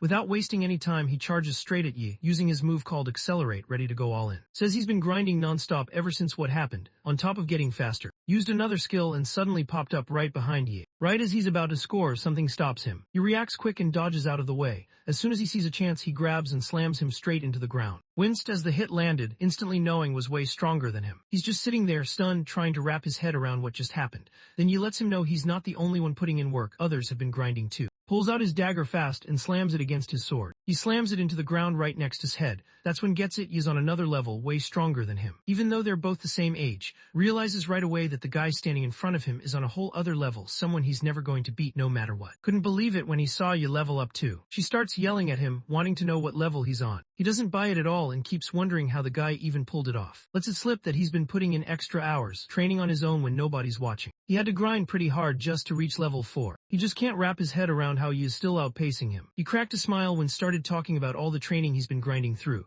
Without missing a beat, Yi just tossed out a question, wondering if he'd ever actually been through something as wild as dying before. Had a knife pressed right up to his throat, he looked at Yi and basically dared him to go ahead, whether it was to finish him off or just mess him up. Thought Yi never really respected him, and turns out, Yi straight up owned up to it. He lets know he doesn't really have that much beef with him. Notices that actually kept up with him and didn't try to jump him or bring backup. That gets respect. He catches on that was just testing himself, pushing to see how tough he really is. Not holding back, basically dares Yi to finish him off now, warning that if he doesn't, he's the one who's done for next time. He clearly doesn't want Yi acting like he knows him inside out. Yi rethinks things for a second, then admits he actually takes back what he said before about not hating that much. And Chi Yin showed up, but instead of jumping in, they stayed out of sight, keeping an eye on everything from the sidelines. Nobody expected Yi to handle things on his own, but when they looked over, he was just chilling on top of like it was nothing. Wasn't even trying to fight back, just completely still as if he'd already given up. Let's know he's got an offer lined up for him. He tells there's a way he can level up, but there's a catch. He knows he's gotta help him out. Friday rolls around and it's assessment day. All the students are gathered up waiting when the teacher lets them know it's time to run the combat simulation. He lets them know that, yeah, it's a simulation, but they're actually going into a real labyrinth. Most of the labyrinth's power got locked away, but it's still got some serious dangers lurking around. The teacher reminds everyone to stick to what they're good at, since there's a bunch of dangerous monsters inside. To keep things under control, some high schoolers are there to help guide the students and make sure nobody gets hurt. The seniors won't jump into a fight, but if things get risky, everyone knows they're supposed to step in. There's gonna be a squad of 4 or 5, with an older student calling the shots. They get to pick either E-class or F-class dungeons. E-class is way tougher though, so the teacher basically tells them not to risk it unless they're actually strong enough. He points out that messing up this challenge means losing school credits, so yeah, it's actually a big deal. Once the teacher finished explaining what to do, he told everyone to go ahead and pick which dungeon level they wanted. Then he just looked around the room and told anyone interested in trying the E-class dungeon to put their hand up. 8 students threw their hands up for the E-class dungeons, with Chi Yin and in the mix. Can't believe some students are actually down to run those wild dungeons. Out of everyone in the class 180 students total, the teacher says only 8 people actually volunteered. He explains that everybody else is just going to get assigned to the F-class dungeons at random. Chi Yin looks around and sees that Yi didn't put his hand up. Out of nowhere, Yi steps up to the teacher. He steps up and says he wants to take on the school's D-class Spirit Jade dungeon. The whole room just freezes, nobody saw that coming. After he drops that announcement, everyone goes quiet, probably wondering if he's actually serious. His teacher just looked at him, totally stunned by what he'd asked. And Chi Yin, the class president, just stood there, totally not believing what they were seeing. All the other students looked surprised too, but those two were seriously locked in, trying to make sense of it. The teacher snapped back fast and just brushed Yi off, thinking he had to be messing around. Nobody just jumps into a D-class dungeon on their first shot, so the teacher straight up shut down his request. His eyes locked in, making it clear he wasn't joking around. Right then, the dean for the junior high walked up. He let everyone know that D-class dungeons are no joke. They're usually only for high schoolers who already leveled up to D-class or better. Didn't even flinch. He just pointed out that the combat sim rules literally let students pick whatever level they want. He kept going, explaining that the whole point of the school was to scout out top-tier talent for the Divine Guild, and they're only looking for people who got guts and real strength. Wanted to know if the dean was actually going to block him from showing what he could really do. Yeah, Dean's stuck, dude had no comeback, so he backed off a little. But then he threw out another issue, every dungeon needed a full squad. He didn't flinch and just said he could solo it. The dean got annoyed and straight up laid down the law, saying nobody is allowed to go in alone since the school's gotta keep everyone safe. Things were stuck, nobody making a move. Then out of nowhere, Chi Yin put her hand up, totally sure of herself, and said she was picking the D-class dungeon too. She looked locked in, ready to take on whatever was coming her way. Dean was definitely on edge. He couldn't believe Chi Yin's choice, and honestly, it had him stressing about what he'd even say to her dad if things went sideways. Chi Yin didn't back down. She made it clear she was aiming for the top score too, ready to see what she could really do. She shot Yi a confident wink and suggested they team up, but what happened next totally caught her off guard. He just shut it down right away, letting everyone know he was set on soloing the dungeon. Chi Yin barely had time to process getting turned down again before the teacher showed up. The teacher just walked over, put a hand on both their heads, and basically said Yi's no didn't count. Just like that, they were teamed up, no arguments, no escape. The dean let out a heavy sigh, not really happy about it, but said yes anyway. Under his breath, he complained about how the new students these days thought they were all that. The teacher brought up another issue. With just 2 guys on their squad trying to take on a tough dungeon, there was pretty much zero chance any of the older students would want to tag along and watch over them. It looked like there was no way they could pull it off, but then one of the seniors suddenly raised his hand. A confident guy walked up, grinning like he owned the place. He just put it out there, someone's gotta look out for the girls back home. The teacher finally relaxed and looked like a weight had been lifted off his shoulders. Seeing the volunteer there, he knew he could chill out and not stress anymore. Kai Yin stood with Yi, spotting the upperclassman who'd stepped up. She let you know his name was, and added that this guy nearly made it onto the ultimate school team, which was kind of a big deal. Walked up with a smirk and just stared, trying to figure out who this guy was and what squad he was even repping. Stood there looking at and just let him know straight up that he had no clue who he was. Saw that comment and couldn't help but laugh to himself. To him, was just showing off, acting like he was all that without having a clue where the line was. The teams were set and the teacher got everyone's attention. He let them know it was game time. The combat sim was about to kick off. A huge red portal lit up, grabbing everyone's focus. He let everyone know that pro-level drones would be following them around, streaming their dungeon runs live and catching everything they did. He hyped everyone up one last time, telling them to give it their all and see who could come out on top with the highest score. He stood at the front, eyes locked on the entrance, totally focused while everyone else got ready to go in. The Awaken Academy sat right where a huge demon cave used to be, after people finally took it back. As time went on, the main cave ended up spawning a bunch of smaller, hidden portals all over the school. Both the junior high and high school teams used it. The new dungeons, mostly ranked between F and D class, turned out to be great spots for students to train. Students like Specs were on their own wavelength. He and his friend jumped through their portals, and right then the combat simulation kicked off. Inside the portal, Yi Chi-yin and their supervisor moved ahead, while a drone tailed them quietly. He knew the whole simulation was live, with every move he made getting streamed and saved. He kept his cool, holding back his best moves, especially since he had no idea what surprises could pop up next,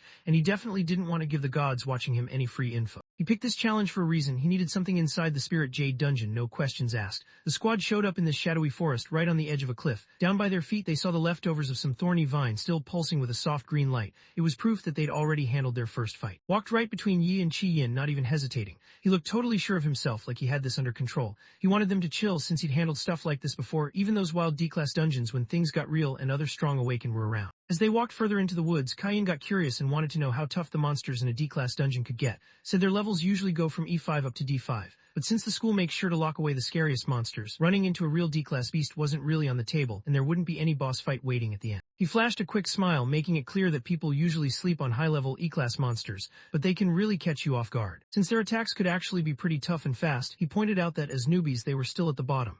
Chi-yin got it and just nodded, knowing he was right. Looked over at Chi-yin and let her know he'd help her rack up points by finding easy monsters to fight. He wanted her to know she'd be safe with him. While he was talking, he noticed he was already way ahead, and there was this weird green glow around him that caught Sai. Stopped for a second, not really getting why Yi did that. He yelled after Yi, telling him not to take off so far ahead because if he ticked off a monster, things could get messy. Paused, looked over his shoulder and called out for being way too loud. Just froze, completely thrown off. He shot a quick look, eyes lit up and a cocky grin on his face. He made it pretty clear could chill on the sidelines, he had this handled on his own. And Chi-yin just watched as he kept moving forward, completely taking charge. It kicked off, switching the view to the trio, just as the official broadcast for this year's combat sim got started. Back at the academy, they set up these massive screens so everyone, students and teachers, could catch the combat simulation live. He watched as the teams kept grinding through the dungeons, each group making moves and showing how far they'd gotten. Now the story moves into a private room, and on the door there's a sign that says Ultimate School Team. Inside, the vice captain was chilling on a call, his green hair standing out in the room. He told Captain to check out the broadcast, saying it was actually pretty interesting this year.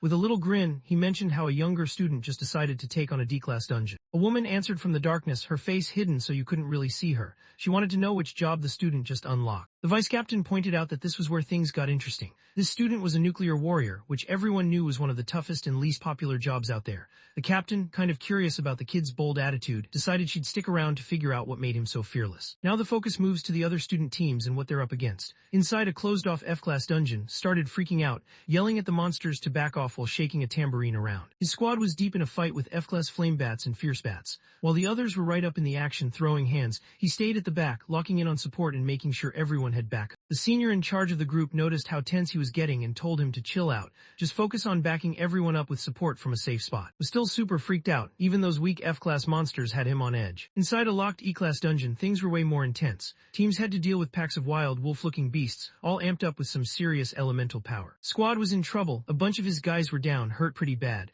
One of the healers rushed over to help, checking on someone who looked like he'd just been through it. Saw his team struggling, so he decided if they couldn't handle the beasts, he'd just step up and face them on his own. Pumped up by his rivalry, he rushed straight at the wild fang, determined to beat you no matter what.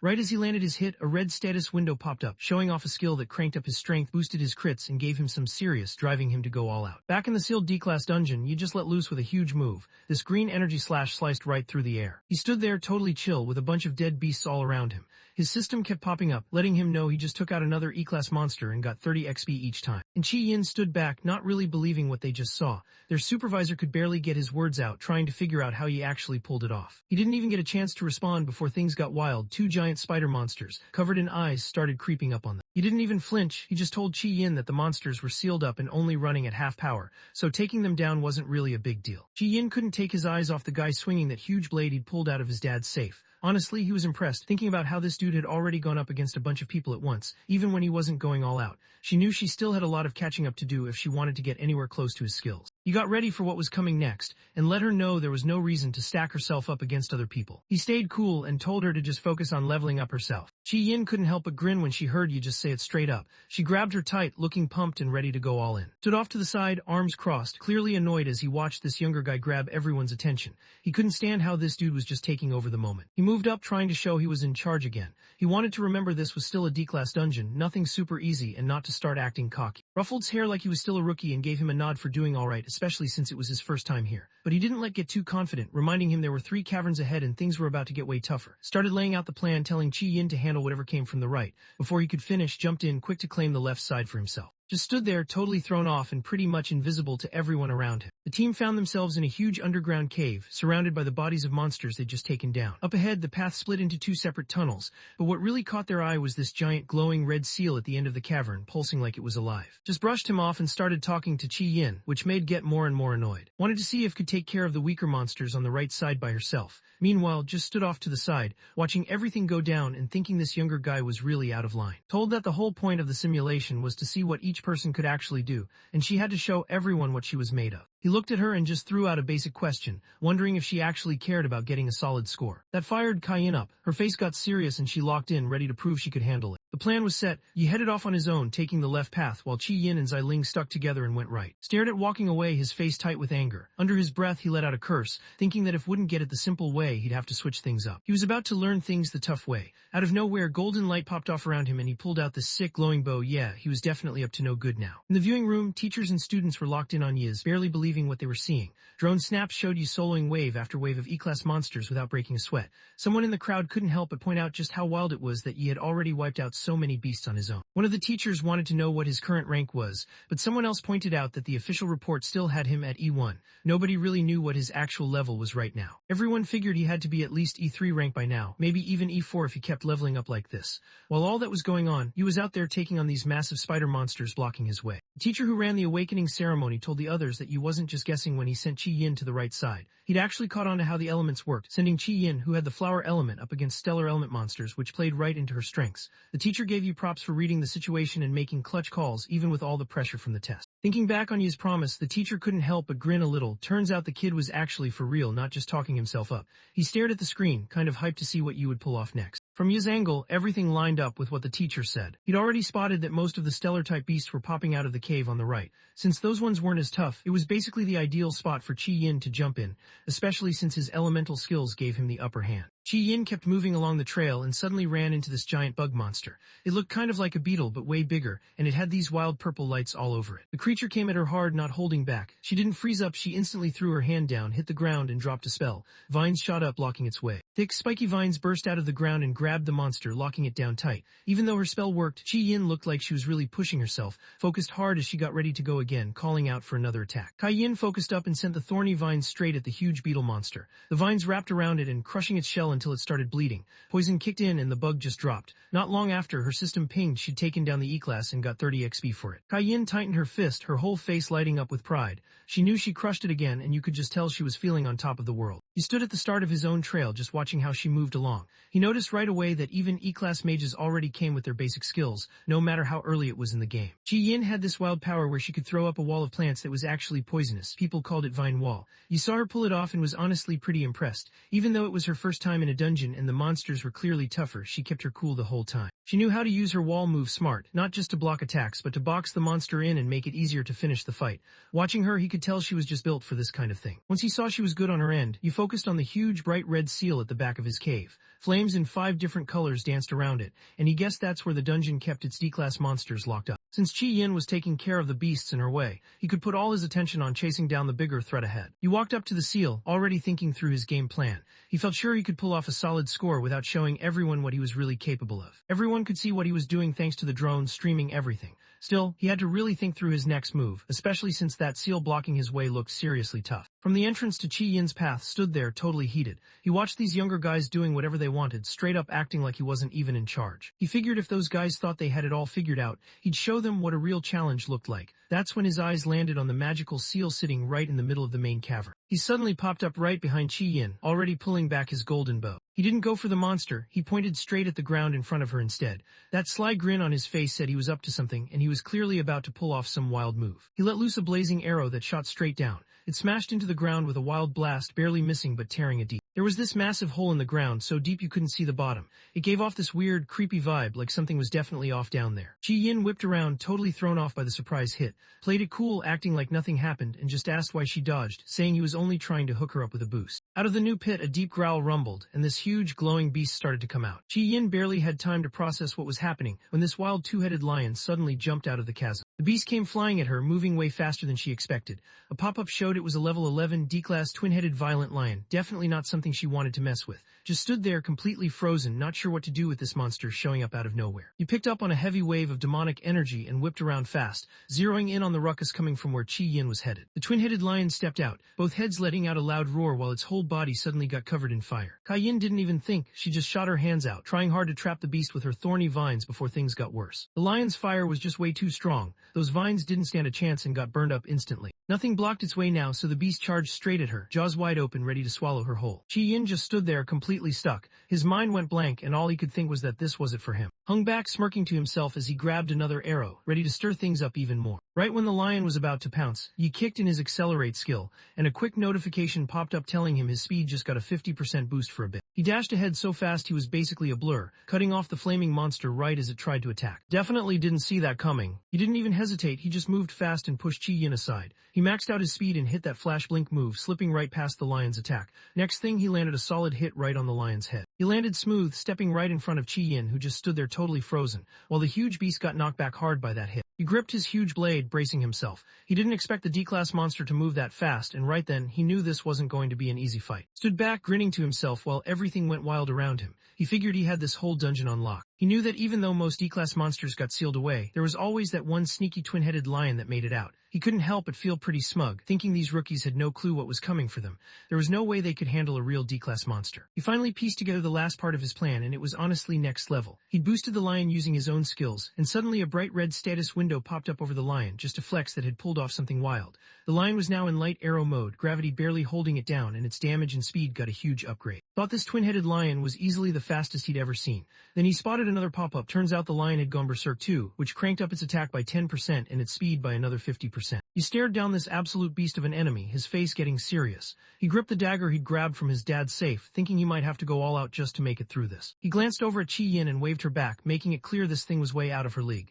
Chi Yin just stood there, tight-lipped and annoyed, blaming herself for hesitating earlier and wishing she'd moved faster. The huge lion, covered in flames and rocking two heads, jumped straight up and went right for Yi and Chi Yin. He was getting ready to handle things by himself when Chi Yin suddenly stepped up, her eyes set and serious. She pushed her hand out and called out her move, Vine Wall. 1 second the lion was in the air, and out of nowhere these thick spiky vines just ripped up from the ground and grabbed it. The vines wrapped around the lion so fast, locking it down tight. Didn't slow down, she pushed even more energy into her spell, going all in for another layer. She went all out, throwing up a thick 3-layer vine wall that locked the fiery beast in place. The thing couldn't move and its attack just stopped, at least for a bit. Stared, not expecting her to just go off like that. Kai Yin looked over at him, wanting to jump in and help out. She let him know she wouldn't slow him down and was serious about teaming up, even though the monster was just E-class. She was ready to take it on with him straight up. Stood off to the side, completely thrown off as he watched her. He couldn't wrap his head around what she was doing since she had just been seconds away from getting eaten. He couldn't help but smile when he noticed how fast she got used to everything. He honestly thought she'd freeze up from being scared, but she handled it way better than he expected. Chi Yin stood up straight, looking more confident than before. She wasn't about to let all her hard work go to waste now.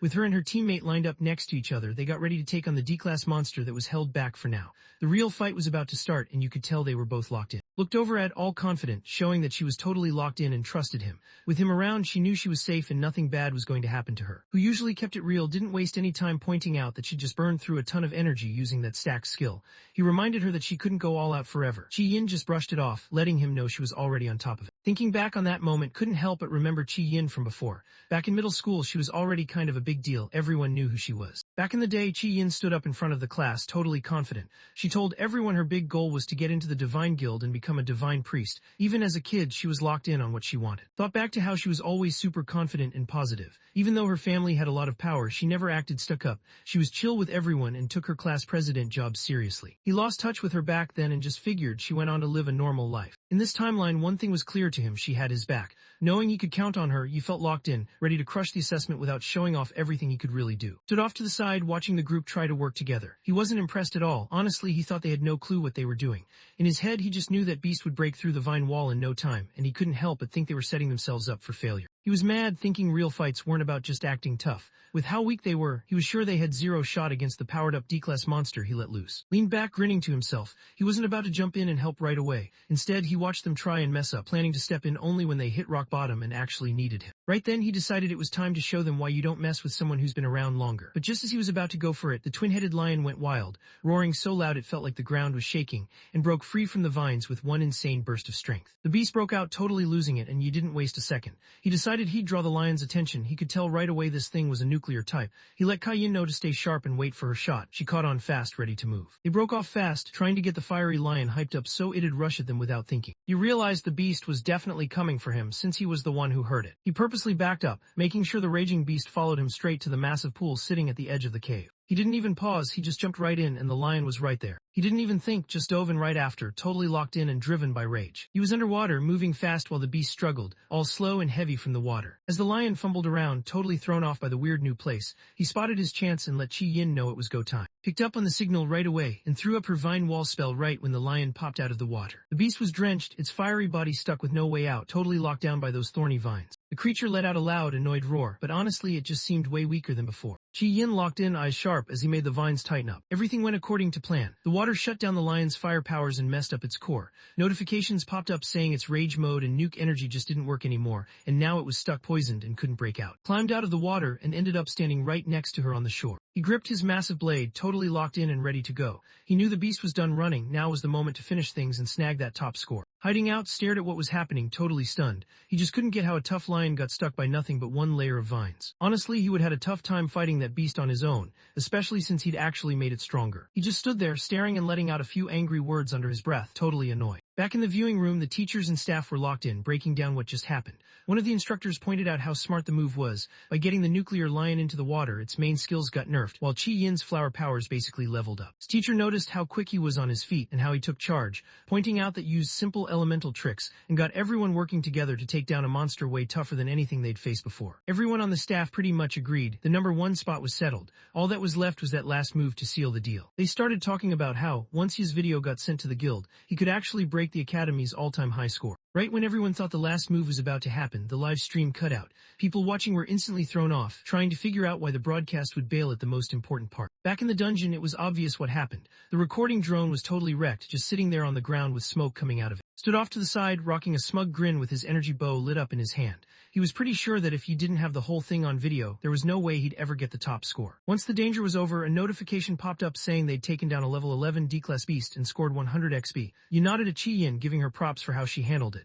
Chi Yin just shrugged it off, saying she only pulled it off because she listened to him. But he set her straight, pointing out that it was all the hard training she put in that gave her solid elemental resistance, so she could pull off that one skill with crazy power. Chi Yin stared at him, confused, repeating the words elemental resistance like she'd never heard them before. Right then popped out from his hiding spot, looking annoyed. He acted all smug, pointing out that since the boss was down, they should take their conversation somewhere else. Yi and Chi Yin just stared at him, totally unbothered, not giving him any reaction. Let everyone know he was done putting up with their supervisor's nonsense. Stared down, not holding back. He wanted to know if even realized how risky it was to let a juiced-up D-class monster loose on a bunch of new kids. Looked away, trying to play it off like it wasn't his fault. He said he meant to help Kai Yin out, but she moved out of the way. Didn't let him finish, shutting him down fast. He pointed out how weak the guy must be if he couldn't even get his aim right. He shot him a cold stare, pretty much calling out how weak his aim was, and wondering how he could even claim to be an archer. Chi Yin got fired up too and jumped in, pointing out that it made sense why he never made the cut for the top school team. Whipped around, totally fired up, and his energy bow lit up right. He wanted to know exactly what they just said, not letting it slide. He didn't even hesitate, he just moved right in front of Chi Yin, totally ready to take the hit if anything went down. Saw how they stood their ground, and his anger just kind of faded, turning into this cold resentment instead. He dropped his hand and just kind of mumbled to himself, realizing there was still a long way to go. He turned around, dropped one last warning, and let them know they weren't off the hook yet. He turned on his heel and headed straight for the dungeon's exit, not looking back. Once he left, Yi and Chi Yin headed over to check out the busted drone took out. Kai Yin was seriously annoyed and couldn't help thinking their senior had a trash attitude.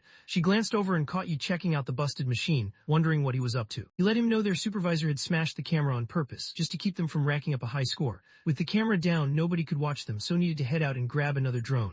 Yi also mentioned that everyone else was off doing their own thing in separate dungeons, so they actually had a lot of time to work with. Grinned, thinking Zilling actually helped him out. Now he had the perfect setup to get the rest of his plan rolling. Chi Yin just stood there, eyes big, totally lost on what the guy was talking about or what he was about to do next. He brought Chi Yin back to the main cave. They stopped right in front of this huge red seal pulsing like it was alive, blocking off the craziest monsters in the whole dungeon. He looked over at her and wanted to know if she'd keep what was about to go down on the low, giving a little grin like nobody would buy her story even if she tried to spill. Chi Yin was totally thrown off and kind of freaked out, trying to figure out what he was up to. The story jumps back to that tense moment in the alley where you faced off with. Everyone finally found out what Yi was up to. To boost his power, he got to hand over the demon stone that belonged to his uncle, the Dean. That was the trade. Right now, Yi had that same stone in his hand, a crystal that lit up with weird glowing symbols. He wasn't hiding anything anymore, he just put it out there. His plan, he was about to use the stone and break open the Spirit Jade dungeon for real. He set the crystal down right in the middle of the altar. Right away, this intense dark red energy started swirling all around him, almost like he just unlocked some crazy new power. Chi Yin freaked out, yelling that there was no way he could go through with it.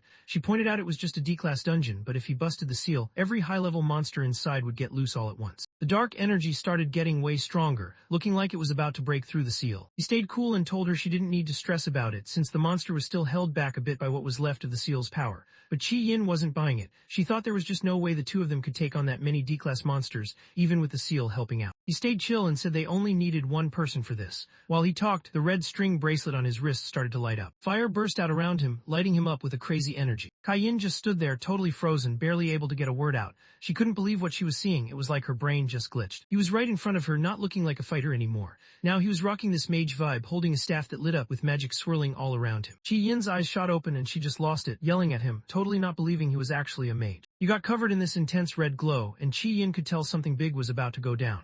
You glanced over, basically making sure Chi Yin stayed close to the exit just in case things got wild. Right away, the magic chains holding the beast snap with a loud bang, and 3 wild creatures break free. Out of nowhere, these lions covered in flames burst out and sprint straight at them. Kai Yin panicked and stretched out his hand, trying to keep you safe. He really wanted to make sure nothing happened to him. He doesn't freak out when the beasts come at him. He just grips his staff, locks in, and pulls out some cloud power while the lions start making noise. He gets a pop-up saying he's now an E-class cloud element mage. Locked in and ready, he goes ahead and casts his spell with total focus. A blast of freezing energy whipped around the charging monsters, swirling fast and making everything near them feel way colder. Chi Yin just stares, not really believing what he's seeing. It suddenly hits him that Yi's got a red profession, which is actually a top-tier rank. She remembers how tough it was just handling one lion, but Yi somehow locked down all 3 at the same time, freezing them solid in a huge chunk of ice. Both of them stare at the lions, totally stunned at what just happened. He lets everyone know that since they'd been trapped for ages, it made sense they'd all show up at the same time. He looks super focused and says he's gonna need more space for whatever he's about to pull next. Chi Yin gets what she needs to do. She tightens her fists, nods at Yi's plan, and moves back to where it's safe. Fire burst out from the broken seal, spreading everywhere. Out of nowhere, these panther-looking beasts show up, their heavy paws slamming against the ground as they rush in, eyes glowing bright red. Out of nowhere, this massive D-class fierce flame leopard showed up, looking way more dangerous than anything Yi had seen so far. It stood over him, making him look tiny in comparison. Steps up and faces the beast straight on. He checks out what's going on and realizes the monsters are D-class, but after being sealed away for ages, they're only working at half power. He's got this ice power, so he just freezes water from the air and locks down anyone trying to mess with him. He decides that the move right now is to lock everyone down so nobody gets out of hand. With a huge beast shadow hanging over him, he knows he has to switch things up. A system notification popped up, and he switched his job back to Nuclear Warrior, getting ready to go straight in for an all-out attack. In his Nuclear Warrior form, he moved fast, sidestepping a wild charge from a D-class fire sword beast. Green energy flickered around him as he slipped past the attack, barely missing getting hit. He catches the beast trying to pull a fast one, and just gives a quick smirk, roasting it in his head for even thinking it could get the jump on him. Another fire-breathing monster went for him, but Yi didn't stick around. He triggered his skill, vanished in this burst of green light, and the beast just slammed into empty ground where he'd been seconds before. He pops back into view out of nowhere, switching up to his cloud mage mode. Staff in hand, he's already set to drop another spell, not wasting a second. The camera zooms in, showing one of the monsters totally trapped inside sharp broken ice. From a spot where nobody could see him, Kayin just stood there, totally thrown off. He kept thinking about how this guy could jump from one job to another like it was nothing. Right then, something clicks for her. Watching him throw down, she finally gets why he was so set on grinding it out in the element room. He was working on getting better at handling different elements, while she thought back on her own magic skills. She always thought being strong was all about blasting spells and showing off raw power. But after she saw totally in control during his fight, it just clicked for her. Real strength is about mastering what you've got, not just going all out. Zayin started thinking about how elemental power is super wild, like straight up and tame nature. Now she gets it. You only level up and pull off next level moves if you really lock in and control your power. She can't take her eyes off Yi as he starts messing with the ice he just made, totally impressed by what he's doing. He took something simple and leveled it up into his own move. He started firing off sharp pieces at the beasts that couldn't escape. Chi Yin's eyes light up, locked in with a new kind of focus. You can tell he just got it, he's ready to go for it. Just stands there totally chill. Right in front of him, every single monster is stuck, beat up and frozen inside his ice moves. It's clear he's got some insane skills. Just watches, honestly blown away that already has this much control over his power. Chi Yin watched doing his thing, just straight up owning it. She dropped her gaze and tightened her fist, her face kind of hidden in the shadows. She looks at him and realizes he's already way ahead of everyone else. As she thinks back on what he can do, her face changes. That hopeless vibe fades and she starts to smile, cheeks turning a little red. Deep down, she knows he's actually pretty awesome. Out of nowhere, the ground starts shaking hard, like something huge just stomped nearby. Deep inside the cave, the real boss finally shows up, the Spirit Jade Demon Cave Lord. This thing is massive, like a D-class mammoth with red eyes that practically glow in the dark, and the vibe around it is straight up intimidating. On top of that, a status screen pops up, showing its level and pointing out that all its stats are cut in half since it's still sealed. Most students would have been totally freaked out, but Yi just stared with these sharp, glowing eyes, not even flinching. He'd been waiting for this. Finally, the beast showed up, just like he knew it would. The mammoth roared and took off, jumping right over the blocks of ice where the other monsters were stuck. He gets wrapped up in this green energy, and just like that, he snaps back into his nuclear warrior mode. He knows deep down that what he's looking for is right there on this monster. He doesn't back down, just plants his feet and gets set, bracing himself as the giant beast charges straight at him. He didn't waste any time. He jumped high, moving fast and hitting hard. He aimed right for the mammoth's forehead, nailing the exact spot he needed. The hit was perfect and blood started showing right away. Jams his glowing green dagger straight into the mammoth's thick skin. His punch was strong enough to make the beast start bleeding.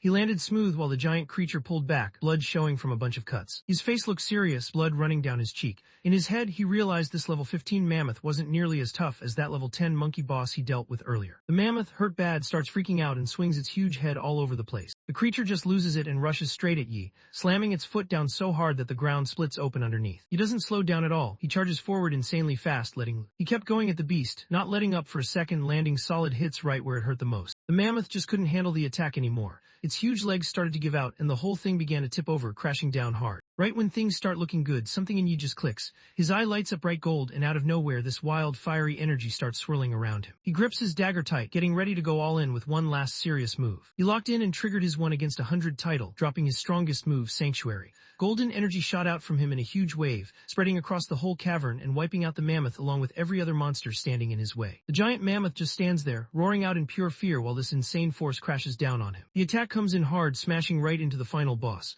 It doesn't stop there. His ice traps can't hold up, and every beast caught inside gets wiped out in an instant. System notifications started popping up everywhere, showing he just took down a bunch of D-class monsters, twin-headed lions, flame leopards, and fire sword beasts. Each one he beat dropped him hundreds of experience points, so his stats were climbing fast. The last alerts pop up, letting him know he just took down the level 15 D-class fierce mammoth. That win drops a huge 1000 XP his way, and he can't help but feel like he's seriously leveling up now. He grabs some rare loot, fiery beast bones, and this top-tier jade tooth that's used for making E-class nuclear weapons. After clearing out the whole dungeon, he stands there with a crescent-shaped gold energy glowing in his hand. When he checks his status screen, all his experience bars, flower, cloud, nuclear, and stellar, have gone up big time. He just brushes off the golden energy like it's nothing, barely even trying, and starts walking away like he's already done what he came to do. He turns to leave, but something on the ground catches his eye. Right where the mammoth disappeared, there's this strange object just sitting there. There was this pink yin-yang shaped stone. When picked it up, a system message popped up saying it was called the responsive jade stone. It turned out to be a special set, 2 jade stones with some kind of unique power. As stared at the stone, he couldn't help but think he finally got what he was after. This was what he'd really been aiming for when he broke open that dungeon. After winning, Yi gets loaded up with rewards. His system keeps popping up with notifications showing he just leveled up big time. Now his nuclear warrior class is sitting at D class level 13 and his cloud element mage class just hit D class level 11. As he checks out his new stats, holding the jade stone that reacts in his hand, he's pretty happy to see even his mage side got stronger. Now his 1 against 100 title just leveled up to one-man army. When he's fighting solo, all his stats get a 20% bump, and he gets 10% on top of that. Kai Yin moved quietly through the cave, passing by all the monsters that had already been taken down. She was still trying to wrap her head around the insane power she'd just seen. He walks up to her and gets her attention by saying her name. He looks at her dead serious, making sure she remembers she promised to keep quiet about what she saw. Chi Yin wasn't expecting it, but when she saw that notification pop up, she just kind of froze. Turns out she leveled up again. Now she's E-class level 7 as a flower element mage. Back at the academy, things went off the rails fast. The energy blast from the broken seal had everyone freaking out. Teachers, even's homeroom teacher, were sprinting through the halls, clearly not ready for whatever just hit. Nobody there had ever sensed an energy spike this wild before it was next level. They're sprinting straight for the dungeon entrance, all hyped up, and suddenly shows up, just chilling like nothing else going on. The teacher spots him and steps up, clearly not happy, wanting to know why he's not inside watching over the younger students. Right as Xylene is about to say something, the teacher suddenly yells that the seal's broken. Now there's zero time for anyone to chat, things just got real fast. He and the rest of the crew rushed right by, not even slowing down. Everyone was trying to handle the mess as fast as possible. Stood by himself in the hallway. Once everyone was gone, the fake surprise on his face dropped and a messed up grin took over. He started laughing quietly, realizing payback came way sooner than he thought it would. The teachers rushed into the dungeon cave, calling out for Yi and Chi Yin like they were on a mission. They freeze when they see both students just chilling, totally fine. The lead teacher's brain basically glitches. He can't even process what's going on. Stays chill and nods at him, wondering what brought him here. The teacher glances past the group, eyes landing on the main seal at the back of the cave, totally untouched. He starts thinking maybe the monitors just glitched out. Honestly, he's just glad the students are all good. Now it's Friday, May 29th. School's almost out and is hanging out with the vice captain of the ultimate school team, the dude with green hair. Flashes a confident smile, thinking he's finally dropped off enough stuff to lock down that last spot on the team. The vice captain just flashes a sneaky grin and drops an apology, letting know their captain already picked someone else. Just stood there totally thrown off and heated. He had to find out who got chosen instead of him. He grabs the vice captain, letting everyone know that the spot should gone to whoever's actually worth it.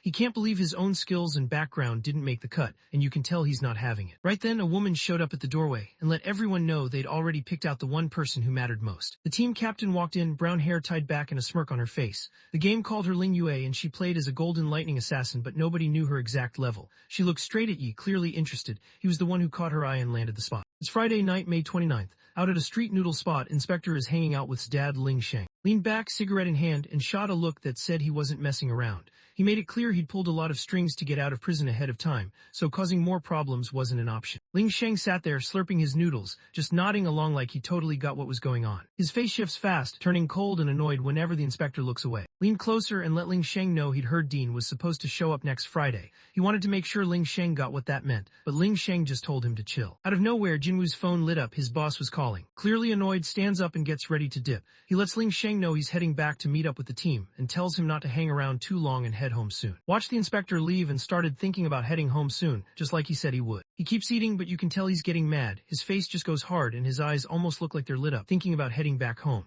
Right then, a message pops up, hinting that something big is about to go down way sooner than anyone thought. The next panel drops some backstory on the Jade Stone, laying out its legend. It goes into how the guy who controlled the wild mammoth caught feelings for a girl and made her this crazy teleporting jade stone as a present. But not long after, he got obsessed with someone else, ditched the first girl, and just left both her and the jade stone abandoned in the dungeon. He heads back to his old apartment and sees that it's completely empty. He gets angrier, yelling and trying to figure out where his wife and son disappeared to. He loses it, kicking a stool across the room while yelling every curse he knows. He was pissed that they actually thought they could just dodge him like that. He gets even angrier, locking in on one thing. If he ever runs into them, he's not letting them get away alive. He made his threat clear, smashing his fist right through the mirror. Back at their new apartment, he handed his mom the jade stone he picked up in the dungeon, making sure she had it safe with her. He hands her a necklace with one of the stones on it, letting her know she should keep it on at all times. He gives her a chill smile and pulls out the other stone that looks exactly the same as hers. He tells her about the stone and what it can do. If things ever get sketchy for her, she just has to break the stone. He'll know right away and show up instantly, no matter where she is. He holds her hands and admits he just can't chill out if she's out there by herself without something to keep her safe. While his mom holds onto the necklace, you can't help but feel down. She noticed she'd never been given jewelry, or even the small things most girls usually get. His mom noticed he was spending his whole weekend at home just helping her out,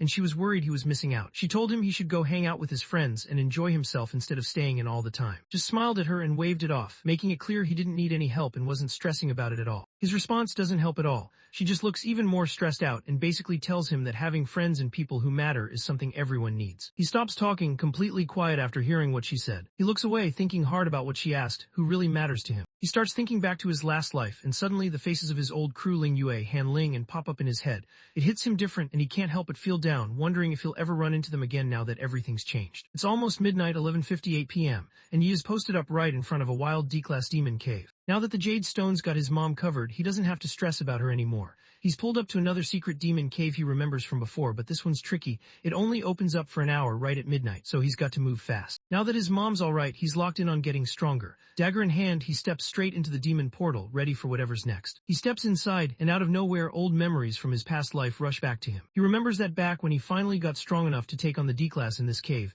Even after reaching top-tier warrior status, it still stuck with him. He couldn't do anything to help his team. Watching his friends go down still haunted him. His mom always said he needed people around him, but after what happened, he seriously doubted if having friends was even worth it. He takes all that hurt and turns it into pure drive, jumping straight into what needs to be done. He takes down one of those wild plant monsters with a few quick moves. It goes down fast. Right after, his system flashes a notification. He just scored 260 XP and picked up 3 petals. He scoops up his loot, not even thinking about hanging out with anyone. In his mind, friends just messed things up for him before, so he's better off running solo. Looks back at everything he's done and can't help but think it was all pointless. No matter how hard he trained or how strong he got, if the gods decided to mess things up, he and his crew never stood a chance. All that frustration just pushes him to go harder in the fight. He ducks out of the way just in time as one of the huge monsters slams down, breaking the ground apart. In that moment, he can't help but think back. No matter how strong they were, in the end, they lost everything. Not even a real burial left for them. His anger kicks in and he goes all in, landing a quick spot-on hit on the monster. When he hits the ground, his screen lights up with a message showing he got the kill and leveled up.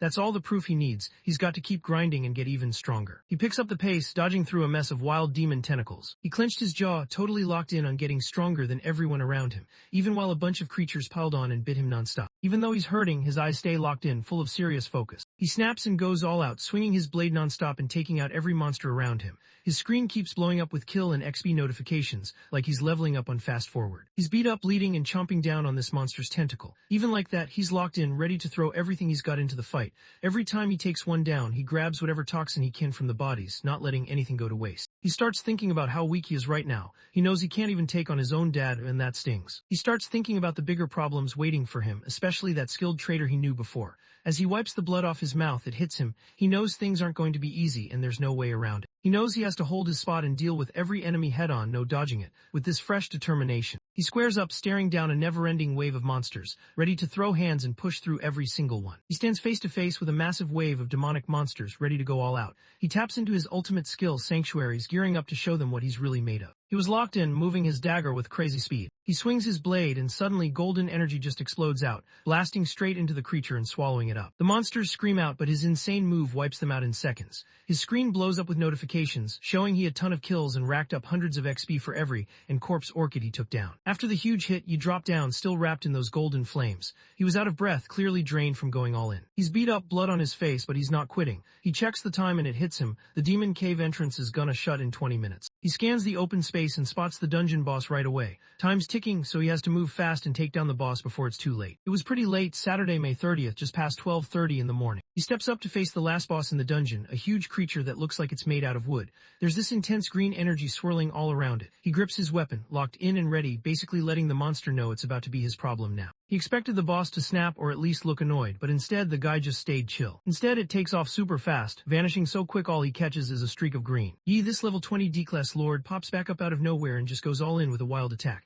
You didn't see it coming at all, so he has to react fast and dodge on instinct. He snaps back fast, grabbing his weapon and going for a strong counter hit. He cut straight through and took off one of the monster's arms, clean and easy. His win doesn't last long. The boss just chills for a second, then starts pulling in some green energy with what's left of its hand. Right in front of him, it triggers some kind of self-healing move, and Bai just stands there, stunned as the chopped-off arm grows back in no time. He's locked in, barely able to process how wild that regeneration is. He barely has time to react before Yi Warren just smashes its fist into the ground. Suddenly, a bunch of sharp, vine-looking things shot up out of the ground. He doesn't flinch, even with the boss healing itself and wild tendrils shooting out everywhere. He just faces the creature, looking calm like he's totally locked in. He thought he had it in the bag, but then those monsters he just beat started crawling out of the ground like nothing happened, totally alive again. His confidence just tanked. He just stands there totally stunned, watching these beasts come at him. They were down a second ago, so seeing them up and charging again just doesn't add up. He realizes that a D-class lord isn't supposed to bring its minions back, so seeing this happen has him on alert. He's locked in on the group coming at him, but out of nowhere, something dark and fast snaps at him from the side he can't see. His eyes go wide as the hit lands, catching him off guard. The blade went straight through his side, blood spraying everywhere. He gets knocked back hard, the dark tendril stabbing right through him as he loses his balance. While he's trying to keep it together, he suddenly catches on to what's really going down. Another lord shows up, looks just like the first one. His system blips with a message calling this new monster Kai, the twin brother of Yi, and both of them are level 20 D-class lords. Hurting and barely hanging on, knows he's stuck fighting two bosses at the same time. The twin lords were back side by side. Yi Warren, the green one, looked like he was back to full strength, while Warren, the purple twin, had just pulled a sneaky move on him. His back was against the wall, blood running down his face, but he wasn't backing down. His eyes lit up, locked in and determined, ready to take on whatever came next. Time was almost up for Yi, stuck deep in the hidden dungeon. As the clock hit 12:59 a.m. on Saturday, the demonic portal started glitching out, getting unstable. Just after 1 a.m., the entrance to the demon cave slammed shut. Now he was locked in, stuck inside with zero way to get out. That Saturday, May 30th, around 6 p.m., rain started coming down hard outside. Inside the new apartment, his mom keeps walking back and forth, checking the window every few minutes. She's clearly stressed since her son hasn't come home all day, and he's not answering any of her texts or calls. She worries he's wandered off somewhere sketchy again, so she knows she has to go track him down. She steps out of her place and walks straight into the pouring rain. Some dude has been hanging out in the shadows, just waiting. He finally steps out, it's Ling Sheng, and he's not looking friendly at all. He's tossing empty bottles onto the soaked ground, standing there in the rain, totally pissed. He can't believe she and her son went and got a new place without telling him, and he's just standing there, mumbling to himself, eyes full of rage. Lightning flashes across the sky while he looks up at the building, clearly not a fan. He checked out the spot and thought it looked pretty good, but his face, dude looked like he was about to snap, eyes lit up with straight-up hate. His mom heads out past the building's security gate, but right as she steps outside, she just stops. Out of nowhere, she gets this uneasy feeling and grabs the jade stone hanging from her neck. Her eyes go wide when it hits her that things just got real, and she's seriously not safe. Inside the closed-off demon cave, he is running on fumes but refuses to give up. He's out of breath, clutching his massive sword, still pushing through. He realizes he's already on the 5th wave of these monsters. No matter how many he takes out, they just keep popping back up like it's nothing. Another comes back to life and charges at him, but he doesn't hesitate. He slices right through it. Now whenever he takes something down, the system just hands him 1 XP each time. He catches on fast that taking out these monsters over and over isn't getting him anywhere. No XP, no loot, nothing. He realized he had to track down whatever was making them come back non-stop and put an end to it. He notices Yi Warren and Kai Warren, both D-class lords, standing there with this weird glow. Turns out all that healing energy is actually coming off those two bosses. He switches things up and just runs right past the horde that comes back to life. He doesn't even slow down for the weaker monsters. He's basically a blur, locked in and moving fast. He went straight for one of the twin lords, T. Warren, trying to finish the fight right then and there. He locked in, not letting anything distract him. He spots his target and goes straight for him. He rushes in and just sends his blade forward, not hesitating for a second. The blade sank straight into Kai Warren, landing a bunch of strong hits. The monster couldn't handle it and started to break apart, pieces falling everywhere. But his attack does nothing. He just stands there, watching as the Lord's injuries disappear and its whole body heals up instantly with this quick burst of green light. He figures out what's going on. The other twin lord, Yi Warren, keeps using some healing power and just brings his brother back every time. You remember seeing the same thing before, no matter what he did, even chopping off its head, the other twin just bounced right back like nothing happened. He notices this ability is just on another level, way past what even the top S-class healers can pull off. Now he can't help but wonder where all that power even comes from. He started to wonder if he was getting his strength from somewhere secret. He barely has time to process what's going on before one of the lords just disappears right in front of him. He vanishes and pops up right next to him, ready to land a hit. He, pulling from everything he's learned in fights before, steps up and just shuts down the punch with his parry move, doesn't even take a scratch. He doesn't waste any time. He snaps back with a quick strong swing, cutting up from below. Right after he nails the counter, he spots something off. The boss is starting to pick up on his fighting style, actually copying his moves. He just finished his counterattack, and now he's standing face to face with one of the twin lords. He didn't expect it, but the monster actually started talking. It pointed out that Yi was seriously strong. Out of nowhere, the other twin shows up, and both bosses lock in, clearly getting set for whatever's coming next. His face shifts as he suddenly spots something important. His eyes lock onto a spot past the boss, and in his mind, he knows he's finally tracked down what he's been searching for. He flashes a confident smirk while his weapon lights up. He figures out that in this kind of flower demon cave, those huge trees are basically powering everything.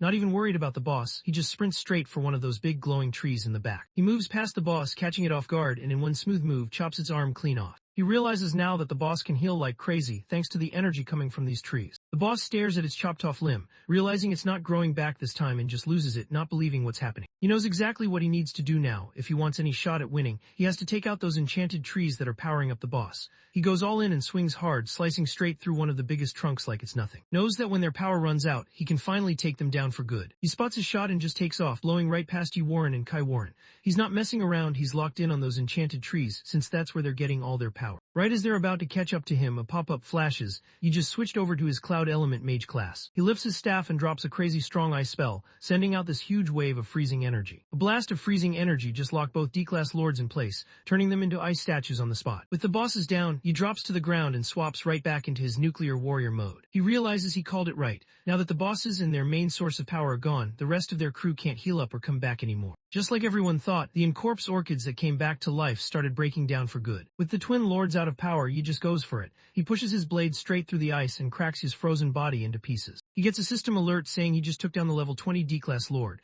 That win gives him 2,500 XP and a top-tier item called White Spirit Grass. With that, he can heal up fast and get back most of his stamina in no time. Now that one of the twin lords was down, the other one, Kai Warren, broke free from the ice like it was nothing. He, even though he's pretty banged up, doesn't back down. There's this green energy swirling around him and he's steady, holding his dagger up and locking eyes with the final boss. At this point, he knows it's just him and the last challenge standing. The huge beast stares down, its face looking sad. With fire everywhere and things getting wild, T. Warren suddenly asks for something nobody saw coming. He wants you to end it for him. He's caught off guard because he's never run into a lord like this. He notices the creature isn't trying to keep going by itself now that its brother's gone. He wants to do the right thing, so he chooses to go along with what it asked for one last time. He charges ahead, moving way faster than anyone would expect, and takes out the D-class lord in one clean hit. As the monster drops, he gets a pop-up saying he just finished off the level 20 lord C. Warren and snagged 2,500 more XP. On top of that, he picks up a rare item called a poison thorn, which he'll need later to craft an S-class flower-type weapon. With the purple item finally in his hands, he relaxes, realizing all his grinding paid off. The system flashes, letting him know his nuclear warrior class just leveled up to D-class level 15. After taking down the twin bosses, he checked his screen and saw that his Cloud Element Mage class had leveled up. Now he was sitting at D-class level 13. The final boss was down, so the red entrance to the demon cave opened back up, letting him walk out. Right as he's about to dip, a new status screen pops up out of nowhere. His flower element bar is maxed out now, and just like that, another awakening kicks in. His eyes go wide as he checks his stats, and sees his flower element already hit the max level. Glowing green energy and bright petals spun around him, and he couldn't help but start thinking about which job he'd end up with this time. He remembers the last time he leveled up and got a crazy strong red class job. He can't help but smile, already hyped for whatever's coming next. Suddenly, his phone buzzes with a notification. He checks it and sees his new class pop up. He's now a level 1 E-class flower element summoner. He gets hyped at first, but it all crashes when he sees it's just a blue profession, way lower than what he wanted. He takes a second to chill out, reminding himself that the summoner class probably isn't too hard to get into. Now he's curious about what kind of skills it actually has. Pop-up shows up breaking down his new skills. He just unlocked an active move called Flower Spirit Contract, so now when he beats a flower-type demon, he can pretty much make its soul work for him. On top of that, his passive skill, Flower Field, gives him the power to spot the souls of flower-type demons that just got taken out. He gets more into it as he checks out the description, especially the bit about making a deal with a demon's soul. Thinking about how strong his new skill could be, he starts to consider if he can actually make a contract with the two tough bosses he just beat. Now that his Flower Field passive was switched on, he turns around and spots the twin lords standing there, their blue souls glowing bright in the dark. Yi Warren and T. Warren stood over what was left of them. Looks locked in and ready to go. He sees his chance and doesn't waste a second. Right then, a pop-up shows up, letting him know he's turning on the Flower Spirit Contract skill. He stretches his hand out to the two souls, moving in without hesitating. He gives them this confident look, basically daring them to step up. Then out of nowhere, blue energy starts swirling all around, pulling in the souls of the twin lords. They snap back into their bodies, looking stronger than ever, but now they're under his control, ready to do whatever he says. It's a wild Saturday night around 6 p.m. and the rain won't let up. He's out there, totally drenched, gripping a knife. He's pacing around outside the apartment building, looking mad enough to snap. Right when he's about to make his move, his phone starts buzzing, totally throwing off his whole plan. He picked up the call, kind of annoyed, but then realized it was Inspector calling him, which totally caught him off guard. The Inspector comes through with a huge chance for him, a dinner invite from Dean. This could be his way back into the guild, and honestly it feels like everything might be turning around. His face lit up, he was all in now. He let know he wasn't about to let the shot slide. He hangs up the phone, a sly grin spreading across his face. In that moment he decides today actually turned out pretty solid. Since he couldn't go through with his revenge just yet, he figured he'd go find his wife instead. Even as he walked off, you could tell he was still serious about what he wanted to do. His mom heads out into the rain, not caring that she's getting soaked. She's got the jade stone hanging around her neck, holding onto it tight. Something feels off and worry just keeps building up inside her as she looks for her son. Out of nowhere, someone called her name. She spun around and spotted Yi standing there, umbrella in one hand, groceries in the other, clearly wondering what made her head outside while it was pouring. At first, she jumps a little, but once she sees he's alright, you can tell she's instantly more at ease. He gives her a soft smile and lets her know it's time to head back home. Later on, when they're in their new place, his mom checks out the new bracelet he got for her. She remembers her kid sneaking out late just to grab her a present. For a second her face drops like she gets it but it still stings. She sits there quiet but totally tuned in, knowing exactly how much he's risking for her, even if she can't say it out loud. Back in his room, Yi stretched out on his bed, staring at the ceiling and running through everything that had happened. He thinks about how he's got 3 jobs now. He's a green tier nuclear warrior, a blue tier flower element summoner, and a red tier cloud element mage with some serious power. The status screen pops up showing his top 2 classes, mage and warrior, right there at the top. Both of them just leveled up to D class, but his summoner class is still stuck at E class. Even with that upgrade, he knows he's still not there yet. His mind drifts to his dad. He does the math. His dad has been locked up for 10 days now, so there's just 5 more days until he's out. He knows his dad can get pretty aggressive, so he's not convinced the guy will stay locked up for long.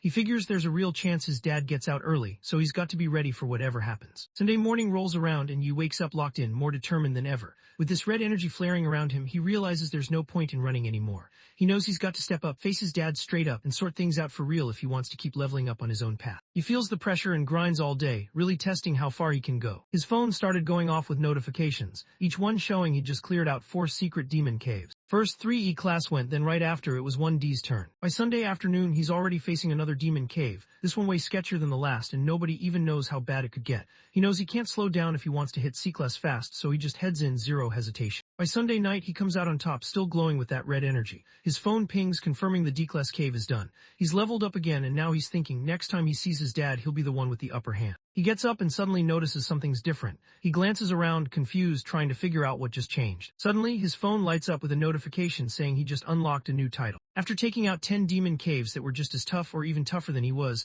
Lone scored the title of Mark of the Brave. With this, there's even a hint he might unlock something big later. A Tower of the Brave could be on the way. He just stares at the message on his screen, not really sure what to think or what's coming next. Monday morning, June 1 rolled around at the Awaken Academy. Teacher walked up to the front of the classroom, ready to drop some news that had everyone sitting up and paying attention. She let the class know the combat sim results had dropped. With a proud smile, she shared that 2 students from their own group had made it. And Chi Yin ended up taking the top 2 spots in the whole school. After the teachers checked out results, he actually set a new record for the highest score the academy ever had. Chi Yin couldn't hide how happy he was. The dude straight up started blushing. Meanwhile, Yi just kept his cool, staying calm and collected like always. With how well they did, teacher told them they made it into this top-tier training camp. But then she dropped an even bigger surprise. Since smashed the old record, they were now getting a shot to meet the gods, something hardly anyone gets. Just stayed quiet, not really reacting. Everyone in the class totally lost it. One guy couldn't believe it and started pointing out how meeting the gods was something even top priests never got to do. He didn't see this coming, but he realized it could actually work in his favor. For him, it was like catching a lucky break. He'd get to run into those gods who him way earlier than he thought he would. His old buddy from middle school couldn't hold it together. He just grabbed his arm, tears streaming, basically begging him not to ditch the squad if he blew up and got famous. While Yu was still taking it all in, just shot him this proud grin, like he'd always known Yu was gonna stand out. Inside the dean's office, sat across from his nephew, Sheng, having a private talk. The dean wanted to know why was dodging the training camp. He realized this was one of those times he actually got to hang out with his dad, which barely ever happened. Tightened his fist, trying to keep it together even though you could tell he was fighting with himself inside. He shut it down right away, saying he only got 3rd place, so he didn't think he deserved to go. He was honestly over everyone acting like he just got by because of his dad and wanted to show everyone what he could really do on his own. Dean noticed his nephew acting way more confident than before. He looked like he respected how much guts the kid had now and honestly hoped his dad would catch on to how much he'd leveled up. Didn't waste any time. He went straight to his uncle with a gutsy ask, wanting the okay to get into the sealed D-class demon cave out behind the school. The dean looked caught off guard, not expecting someone to ask for something that risky, but didn't back down. He was set on getting stronger by himself, no matter what. The story cuts over to the principal's office, where everything's about to go down. He was basically begging his uncle, who also happened to run the school. He kept saying he had to be on that training trip. It wasn't just something he wanted, but something he owed to his family since he was the only one who could carry on their name. The principal, King, looked serious as ever. He let know he was out of line, reminding him he should thought twice before doing something reckless, especially since his family name carries so much history. The principal's face turned serious when he stepped up too. He wanted to know why let a monster go after his younger classmates during the combat test. Got called out on his lie and totally froze, struggling to come up with anything to cover himself. The principal smacked his hand down on the desk, clearly ticked off. He said the higher-ups weren't dumb and would see right through whatever weak plan he tried to pull. He let everyone know he was the one who kept Zilling from getting kicked out, and just standing there, he had Zilling seriously nervous. Dropped down to his knees, totally wiped out. He said sorry with tears running down his face. He owned up to messing up. The principal's eyes lit up, staring straight at. He told to get up, and clearly scared, didn't even think about arguing. Pushed himself up, still shaky but determined to stand. The principal moved around his desk and dropped one last thing needed to hear. Because of what did, something happened that he totally didn't mean to set off. They pointed out someone named Yi to the people in charge. Now the higher-ups are starting to get suspicious of him. King kept breaking things down for his nephew. He pointed out how you leveled up way faster than anyone expected, and now the big bosses were starting to notice. That's why out of nowhere, even the gods wanted to see you face to face. Once the principal lays out what's on the line, he gives his nephew the green light for the training trip. But he makes it clear, his nephew needs to get his act together and stop drawing so much attention. The principal doesn't sugarcoat it. If messes up again, he's on his own. Hears the news and can't help but smile. He's all in, barely able to hide how hyped he is as he nods at his uncle's deal. As he steps out of the office, his whole vibe changes. His face goes kinda dark and he tightens his fist. In his head, he's already plotting how he's gonna get back at Yi on the trip, basically telling himself to just wait for it. His mind drifts to Ling Yue, and with that dark look in his eyes, he's dead set on making her his, no matter how long it takes. Later that Monday, right before the last bell, the classroom is full of energy. Yi's friend is holding up this gold envelope, looking stunned. Turns out, it's an invite from the top school team. Getting that letter was a big deal for Yi. The whole class pretty much froze when they found out he got invited. Nobody saw that coming. Everyone at the academy knows this team is stacked. It's honestly the top squad around. Getting on it is basically a shortcut straight into the Divine Guild. Someone else jumps in and says the club was started by the school's one and only golden assassin in a long time. Everyone in the room can't believe what just happened. Normally, people have to grind hard just to get noticed, but you got a straight-up invite. Nobody's ever seen the high school team bring in a middle school kid before. His friend just couldn't hold it together after seeing how well Yi was doing. He started crying again, totally blown away by how impressive Yi had become. In the middle of all the craziness, he just strolled over and grabbed the gold invite from his friend, who was totally losing it. Nobody expected it, but he just strolled over to the trash can like it was no big deal. He just slid the invite in like it was no big deal. His friend and the other guys just stared at him, totally stunned. They couldn't believe he turned down such a big deal and started calling him out, wondering what he was even thinking. He didn't even blink when everyone got mad. He just let them know he was out and dipped from the classroom like it was nothing. His classmates, even Specs, just sat there frozen. No one said a word. Later on, his friend squatted next to the trash can, just looking at the letter someone tossed out. He couldn't stop thinking about how he missed out on something big. Walked over, looking like he already knew what was up, and wondered if he seriously still didn't get Yi. Stayed calm and just pointed out that Yi now does his own thing. He never follows anyone else. These days, he's always calling the shots, never taking orders. After stepping out of the classroom, Yi heads straight for the quiet back mountain behind the school, away from everyone else. He figures that since he's finally got the green light to enter the D-Class Demon Cave, the place will be empty at night. That means he can train without anybody around, basically having the whole spot to himself. Turns out, was already there just waiting for him. He looked locked in with this intense red energy all around him. He just lets him know it's time to head inside. Started to tell that a D-Class dungeon could be way too tough, but just shut him down, getting fired up and making it clear he wasn't about to hold anyone back. He thought back to the deal he made with. He told he'd show him how to fight and level up fast, but only if could hook him up with entry to the school's demon caves. Now, seeing that actually pulled it off and got them into every D-Class dungeon, you couldn't help but be a little impressed. In the cave, it's obvious right away who's on another level. He just moves in and starts cutting down this huge, dragon-looking monster like it's nothing. Gets dropped to the ground fast by a monster's hit, straight up annoyed and swearing under his breath. He stood over another monster he just beat, green energy still floating around. He looked over at who was still fighting and clearly having a rough time and just tossed out a chill offer to help, but not wanting to look weak, snapped back at him and made it clear he didn't want any help. He was set on handling it solo. Training inside the school's D-Class Demon Cave was still going hard. Sheng, totally focused, jumped right into the fight with those monsters, ready to take them on. He takes a moment to check how far he's come. He remembers snagging that Lone Brave title. It's supposed to open up something wild called the Tower of the Brave, and he can't help but wonder what's waiting for him there. He gets it, he's not touching that until he hits C-Class. His eyes locked in, he knew he'd already taken care of almost all the secret demon caves he remembered from before. Now, if he wanted to level up fast, the only real shot he had left was grinding through the school's dungeons. Days just flew by, packed with non-stop fighting. When Tuesday rolled around, those ultimate school team invites were still sitting in the classroom trash, wasn't even thinking about them. He was locked in on his own grind. Leveling up at D-Class was no joke either. It took forever and needed a ton of experience. By Wednesday, after classes, was still on the grind. He ran into another wild beast, and just as it went for him, he had to jump in and handle it. He comes in clutch with a strong kick that launches the monster away. Was heated and let you know he wasn't supposed to jump in. You just stayed chill, pointing out that would been done for without backup. Even though they were on edge with each other, you felt good about it, thinking the XP they just got was exactly what he needed for whatever he was planning. After school on Thursday, all that non-stop grinding finally starts to pay off. Sheng steps out of the demon cave, pumped up and celebrating. He just hit D-Class by himself and he's clearly proud of how far he's come. He thinks this is way more exciting than having his family's bodyguards tagging along. A few seconds later, you walked out totally chill. His phone buzzed with a system alert. He just leveled up his nuclear warrior class to C-Class. With that focused look on his face, you could tell he was locked in and ready for whatever came next. As he stood there, his dad showed up in his mind looking as intimidating as ever. He figured his strength now was finally up there, maybe enough to take him on. Right then, his status window popped up, showing off his fresh C-class stats and a new skill he just unlocked. That night, Yu was chilling at home when his mom started joking around, asking if he'd been staying out late because he was seeing some pretty girl. He starts freaking out, trying to say it's not true, and reminding everyone he's just a regular middle school kid. She smiles, looking chill, and lets him know it's totally normal for guys his age to have a crush. She tells him to man up and go after the people who actually matter to him, saying he shouldn't just sit around and let his shot slip away, or else he'll be stuck regretting it later. He hears what she says and it just hits him. His eye goes wide as he really takes in her advice. He goes quiet and his mind drifts straight to one girl he really cares about. He was just sitting there, replaying his mom's words in his head. Out of nowhere, his mind jumped back to his old life, and memories of the girl he used to care about the most came rushing in. Out of nowhere, he remembers Ling Yue, his teammate. He thinks back to when she jokingly asked for a hug and called him captain.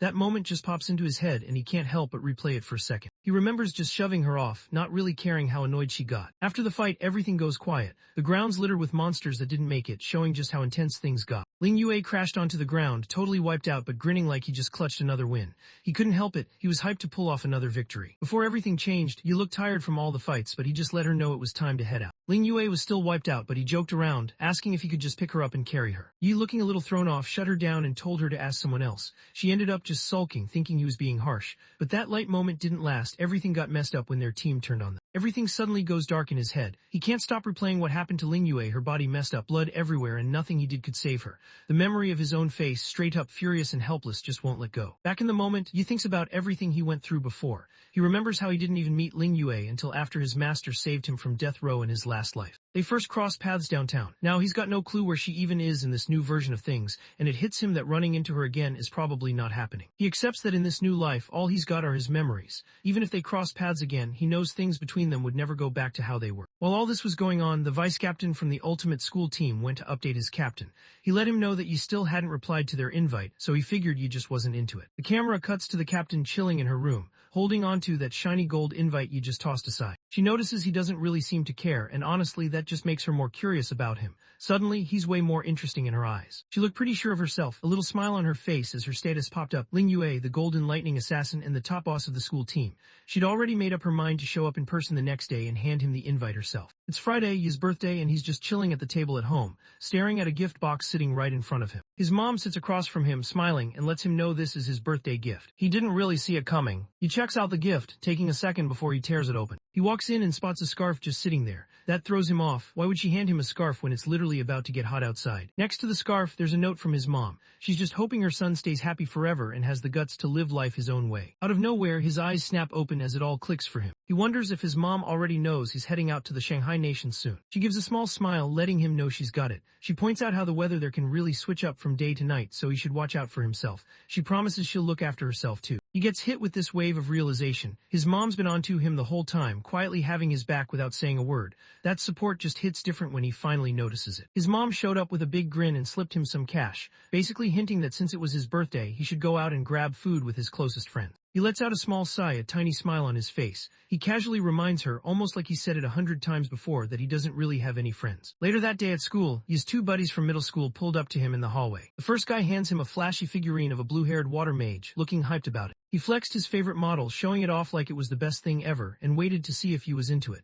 But Yi just nodded and dropped a quick thanks, not really showing any hype. When saw what was happening, he stepped up and called out his friend for acting lame, then pointed him toward his own present, wanting him to check it out instead. He drops a plain, rectangle-shaped package on Yi's desk, nothing fancy about it. He noticed right away that getting it was actually pretty tough. When opens it up, his eyes go wide. Inside is the original soundtrack from his favorite old movie, Fatal Magic. The gift instantly brings back a strong memory for him. Back in his old life, he and Specs used to sneak off and watch old movies that were banned and ashed. This was one of those movies they watched together, just the two of them keeping it. Edges closer to Yi, dropping his voice so only Yi can hear. He tells him to stash it somewhere good, making sure the teacher has zero chance of catching them. He quietly tucks the special gift under his desk, making sure nobody notices. He looks over at, flashes a real smile, and lets him know he's honestly grateful. Grins, catching the vibe as their friendship starts to feel solid again. After their quick bonding moment, Chi Yin heads over to his desk and gets his attention. She pulls up with a big smile, hands him a gift box, and lets him know it's his birthday. Both of his friends stood in the back, mouths wide open when they figured out what the gift actually was. Inside the box, resting on a soft cloth, there's this huge gemstone that's seriously shining.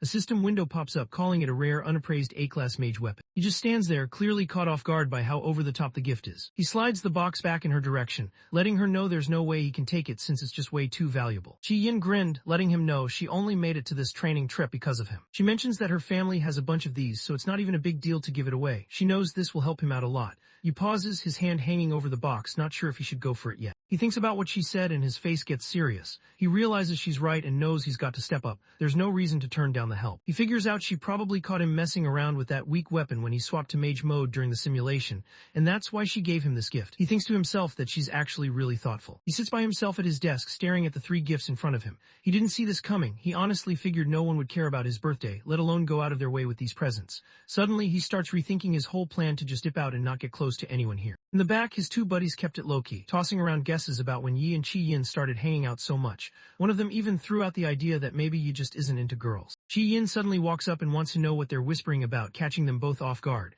While everyone's distracted, he's just in his head, thinking he was supposed to stay out of their business in the first place. But seeing how chill they were to him, he switched it up. He looked over at Kai-Yin and his other friend, then invited them to grab dinner with him that night. He flashes a real smile, lets them know he's covering everything, and checks if they're down to hang out. His friends go wild, all hyped to join in. Chi-Yin looks super pumped, hands together like she can't wait. The 2 from middle school throw their arms up and celebrate, and one of them jokes around, wanting to pick where they hang out. Just as everyone's hyped up, someone spots a bunch of high schoolers rolling up. His face switches up fast, he's instantly on alert, trying to figure out what they're doing there. One of the students notices the group making a beeline for their classroom, and Yi keeps a close eye on them, looking ready for anything. The classroom gets busy real quick, everyone whispering and trying to figure out what's going on. One dude checks outside and comes back with some news. The captain of the ultimate school team just showed up. The whole class can't believe it when he says she's here to invite Yi to her squad herself. Someone else drops in that people say the captain's actually super good looking, even though he's never seen her before. When Yi hears what's going on, he figures it's best to turn her down in person. He gets up from his seat, heads out of the classroom, and leaves his friends just sitting there. They watch him walk away, already guessing this is about to get entertaining. Word got out fast about the fight,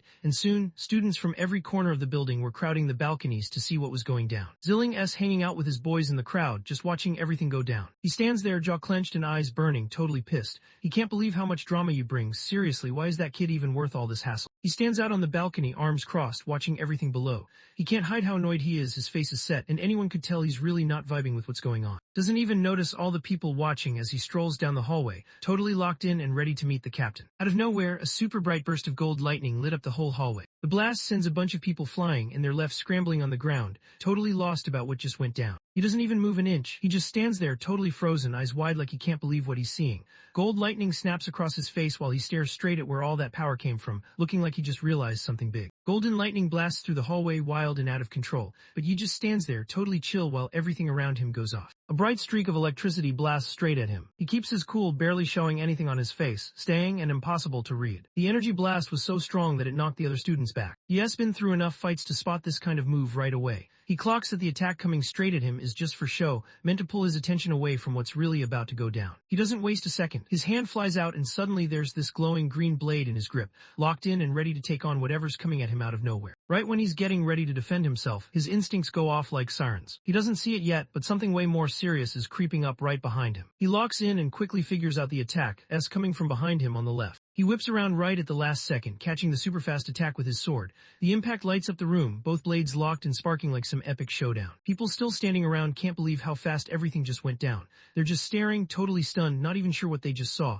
Some guys are even yelling out, trying to figure out if that really happened. Turns out the one behind the attack is a young woman. She's got this insane golden glow all around her, so bright you can't even see her face, just this clear smile showing through. When the light starts to die down, Yi sneaks a look from behind the corner. He totally loses his cool, his eyes go wide, and he just can't believe what he's seeing. She pulls back, taking her energy with her as she steps back. Ling Yue, captain of the top school team, stands there with her blade still sparking with lightning. She shoots him a quick smirk, clearly impressed by how fast he reacted. It's obvious she feels good about picking him, like she knows she made the right call. He just stands there frozen, not able to say a word. He can't believe it, the guy from his past life, the one he figured he'd never see again, is actually right in front of him. He looks at Ling Yue, and his mind instantly goes back to the days they shared in their last life together. She remembers how she used to be super cheerful and playful, always going around with a big smile and asking for hugs. She would sometimes mess around after a rough fight, joking that he should just pick her up and carry her. He can't forget those times when he would just shut down and push her away, acting all distant while she sat there, annoyed and calling him out for being cold. Back in the present, Ling Yue still had sparks running all over him.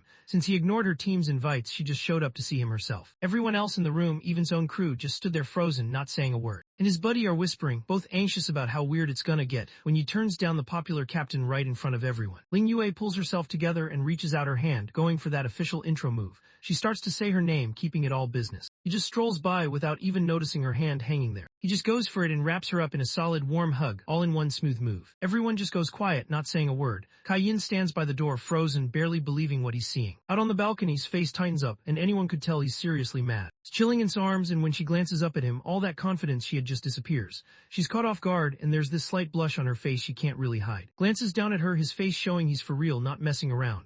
He drops a name from way back, letting her know it's been ages since they last crossed paths. He's got Ling Yue in his arms, and his two buddies from middle school are totally losing it. He couldn't believe he just hugged her right there where everyone could see, and started thinking if this was one of those stories where a regular guy and someone way out of his league actually end up together. Lets his friend know he's got it wrong. Ling Yue isn't older than them. She was actually in their grade, but after her powers showed up early, she jumped straight to high school. In the background, Kai Yin just stands there, totally spaced out. Ling Yue pulls herself together and steps back from the hug. In an instant, she's gone, vanishing with a quick burst of lightning. He suddenly pops up right next to Yi. He reached out and tapped the guy's shoulder, his fingers still buzzing with leftover energy. She flashes a confident smirk, checking if that unexpected hug meant he was down to join her squad. She keeps going, telling him the ultimate school team doesn't have to worry about money or gear. They've got everything covered. She points out that they've figured out quicker ways to level up than just grinding through regular school dungeons, and throws out the idea that they could team up and fight together. He just sits there, keeping quiet while she talks about her deal. He looks her straight in the eyes and makes it clear he's not joining the ultimate school team. He explains that he's not planning to stick around at this school for long, so joining any club just doesn't make sense to him. He says no to her offer without hesitating, then just reaches out his hand. He lets Ling Yue know he's not joining her crew, but he's got his own plans, starting up his own guild soon. He grabs her hand for a solid handshake and gives her a confident smile,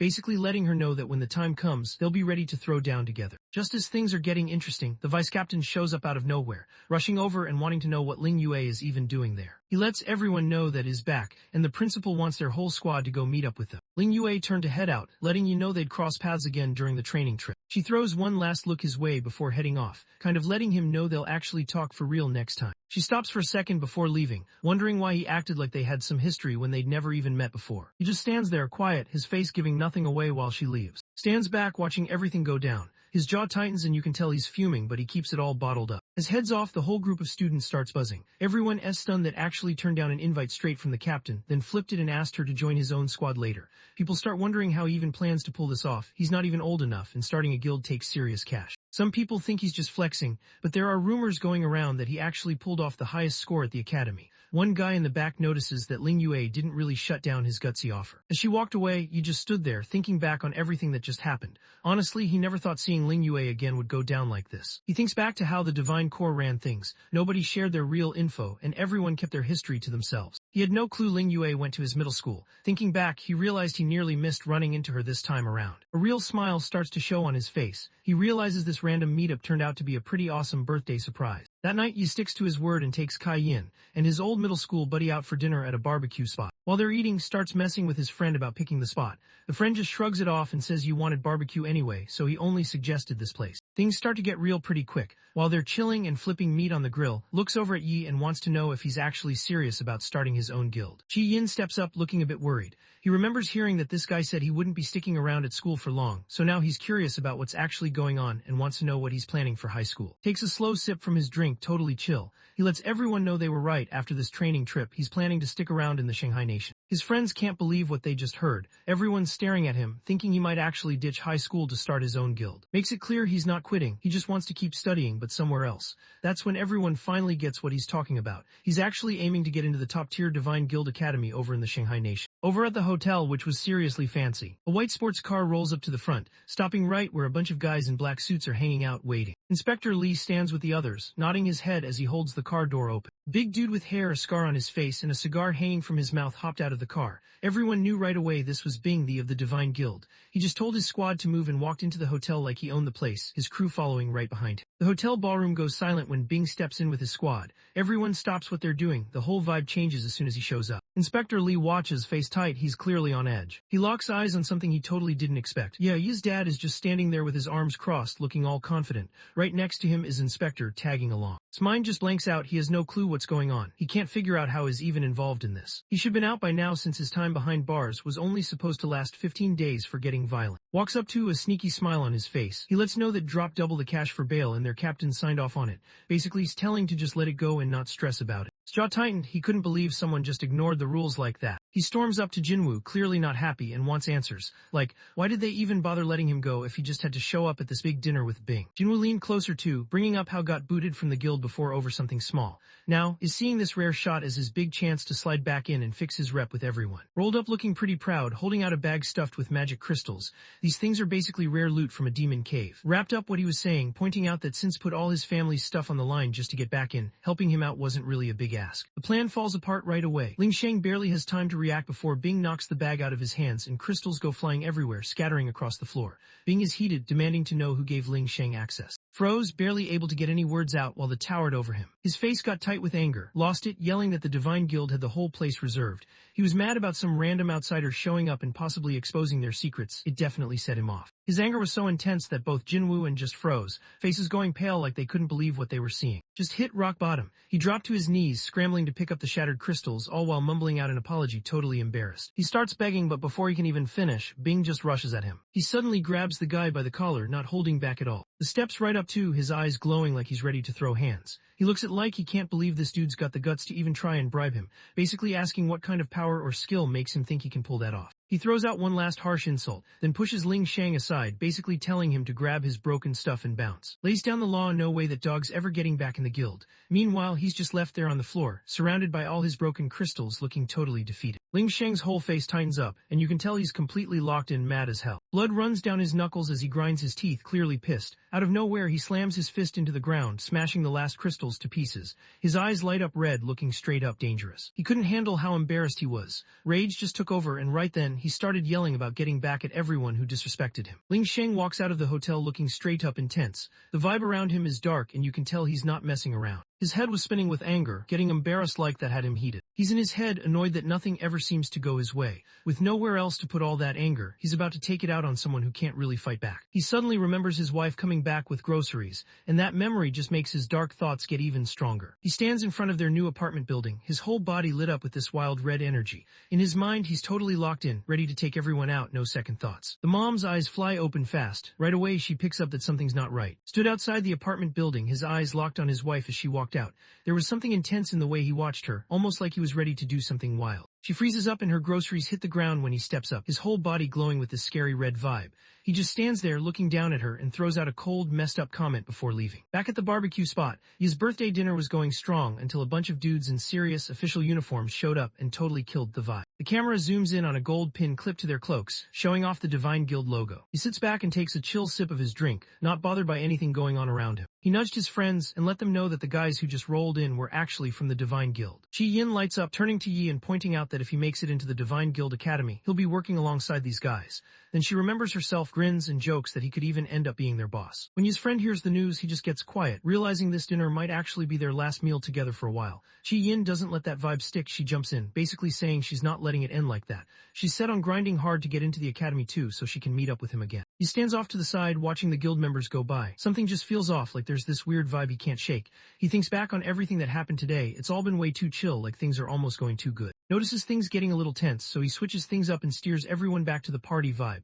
After all, it's his birthday and he wants everyone to just chill and have fun for now. His friend S on board too, saying birthdays are for enjoying, not stressing. Even though everyone around him is hyped up and acting like everything's perfect, you just can't get over this weird vibe. Meanwhile, his friends are already in party mode, ready to have a good time. The guys lift their drinks, all eyes on Yi. They tap their cups together, celebrating his birthday, just vibing and having a good time. Right when the squad lifts their drinks, the camera zooms in tight on the jade stone Yi's got around his neck. It starts reacting, catching everyone off guard. While all this was going down, his mom stood there shaking, holding onto her necklace that looked just like his. She glances up, totally stunned, catching her husband. He stands over her, red energy pulsing off him and making him look straight up dangerous. She drops to the floor and he messes with her like it's nothing. He wonders if she's been chilling so hard behind his back that she doesn't even remember where home is anymore. While he's thinking this, she's trying to back away from him as fast as she can, clearly wanting out of there. He keeps going at her, basically grilling her about what guy she's been leaning on since everything changed. His eyes light up with straight-up wild anger. He flashes this messed-up grin, cracks his knuckles, and lays it down. She's about to get a reminder of who's really in charge today. His anger was about to blow up, ready to go off at his wife, who looked completely scared,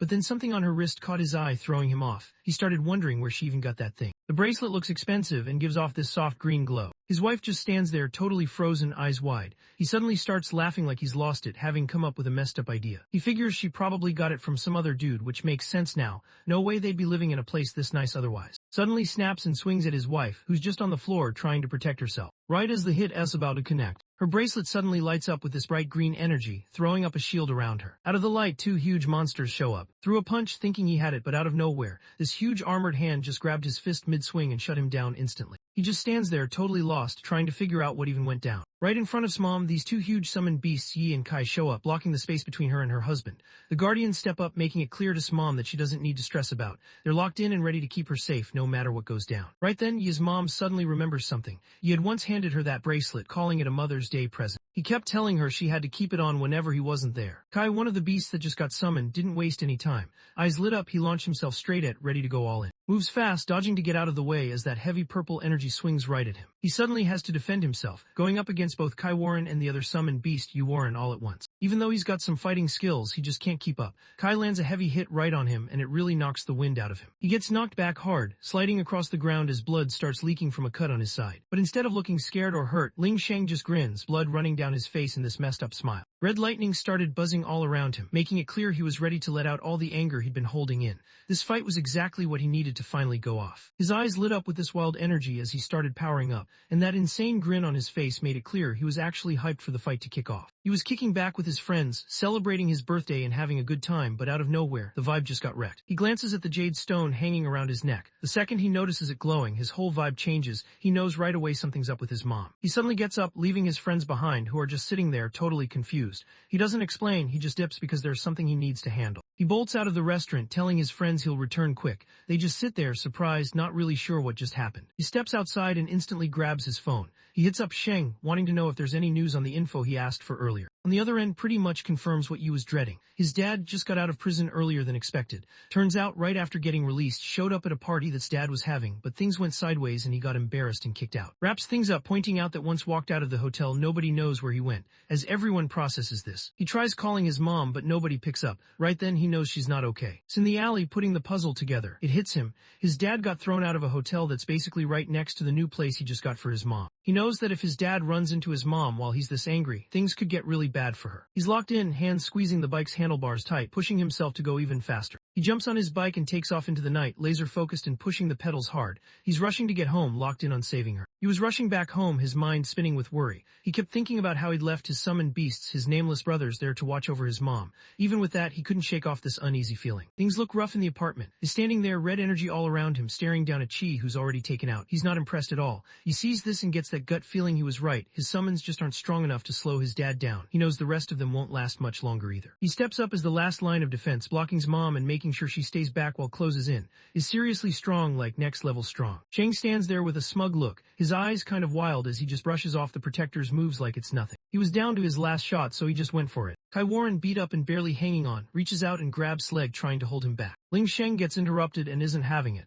He glances down at the creature, pretty much thinking it's just in the way. He moves fast, grabbing the summon and ending it in one quick move. He totally loses it and goes off on the creature, tearing it up over and over. His anger is all over his face, even though he doesn't make a sound. His mom just stands there, frozen, blood on her face as she sees everything go down. She can't do anything but watch. With one of the protectors down, Ling Sheng's eyes go ice cold as he stares at his wife. He's gripping a knife that's already dripping with blood, making it pretty clear she's next. He moves toward her, taking it slow, with just the last summon holding him back. Yu Warren, the only summon left standing, just stares ahead, locked in with that determined look on his face. Right at the end, it looks back at Yi's mom and tries hard to get her to leave, showing it still got her back no matter what. The beast didn't even hesitate. It just went straight for wrapping him up tight with these green, vine-looking things. The creature yelled at its master, making sure she kept moving forward while it threw itself in harm's way so she could escape. His mom sees what's happening and bolts, trying to get away as fast as she can. The summon tries to hang on, but it's no use. Red lightning shot around, and he just snapped right out of the vines like it was nothing. He locks his grip around the creature with one strong hand and he goes all in and rips it up, finishing it for good. His mom takes off, but then spots her husband just standing there, right where her last protector got wrecked. He's not letting her go and makes it clear he thinks she doesn't stand a chance. Out of nowhere, red energy bursts and he's suddenly right in front of her, cutting her off before she can get away. She's backed into a corner, shaking while he stands over her with this weird, twisted grin. His eyes have that wild look like he's really enjoying this. She's stuck and he just messes with her, acting like there's nowhere left for her to run. She's stuck, nowhere to run, just frozen and freaking out. Totally fired up, charges ahead and yanks the jade stone right off his wife's neck. He grips the prized item tight, smirking, eyes lit up with that mean energy. In his head, he's tossing out a cold question, wondering if she got this from that other dude too. He doesn't wait for anyone to say anything. He just closes his fist and smashes the stone, completely wrecking his wife's last bit of hope. His face got all tense, pure anger showing as he lifted the knife, set to finish things for good. Right as he swings the weapon down, his wife just stands there, totally frozen. There's this pink glow around her, and in her head she remembers what her son told her. If things ever get bad, she's supposed to crush the stone. She keeps remembering his voice, saying he'd show up the second the stone shattered, like he'd be there for her no matter what. Right when the blade's about to hit, a hand comes out of nowhere and grabs it with no hesitation, stopping it just inches from her. He just showed up out of nowhere, popping in with this bright flash and landing right between his mom and dad. His mom just stands there, frozen, eyes huge, totally freaking out because her son looks nothing like he did before. Freezes, his face twisting up as he tries to process what just happened. He definitely wasn't ready for someone to jump in out of nowhere, and you can tell he's not happy about it. He locked his eyes on his dad, not backing down for a second. He grabbed his blade, and you could almost feel the energy building around him. Everything felt serious. He was ready to end things right there. The heated face-off instantly drags up old memories for back when he was just a kid. He was powerless, crying hard, wishing everything would just chill and the chaos would end. Those moments never really left him. The story jumps back to a brutal memory. His dad totally lost it and started beating his mom with a wooden plank. He's still just a kid, was tied up and had no choice but to watch everything go down. His dad totally lost it, yelling about how much he grinded every day while everyone else just chilled. His head messed up by all that bitterness. Just stood there frozen while everything went down. He saw his mom getting hurt and that image got stuck in his mind. No matter how much he yelled for his dad to quit, it was like his voice didn't matter at all. He tried everything to get his dad to chill out, but his old man was just not having it. He was just stuck there, hurting bad and not able to do anything about it. He watched, tears streaming down his face, while his mom got knocked out cold right in front of him. He thinks back to how everything went down before things got messed up. It was his first weekend as a high schooler,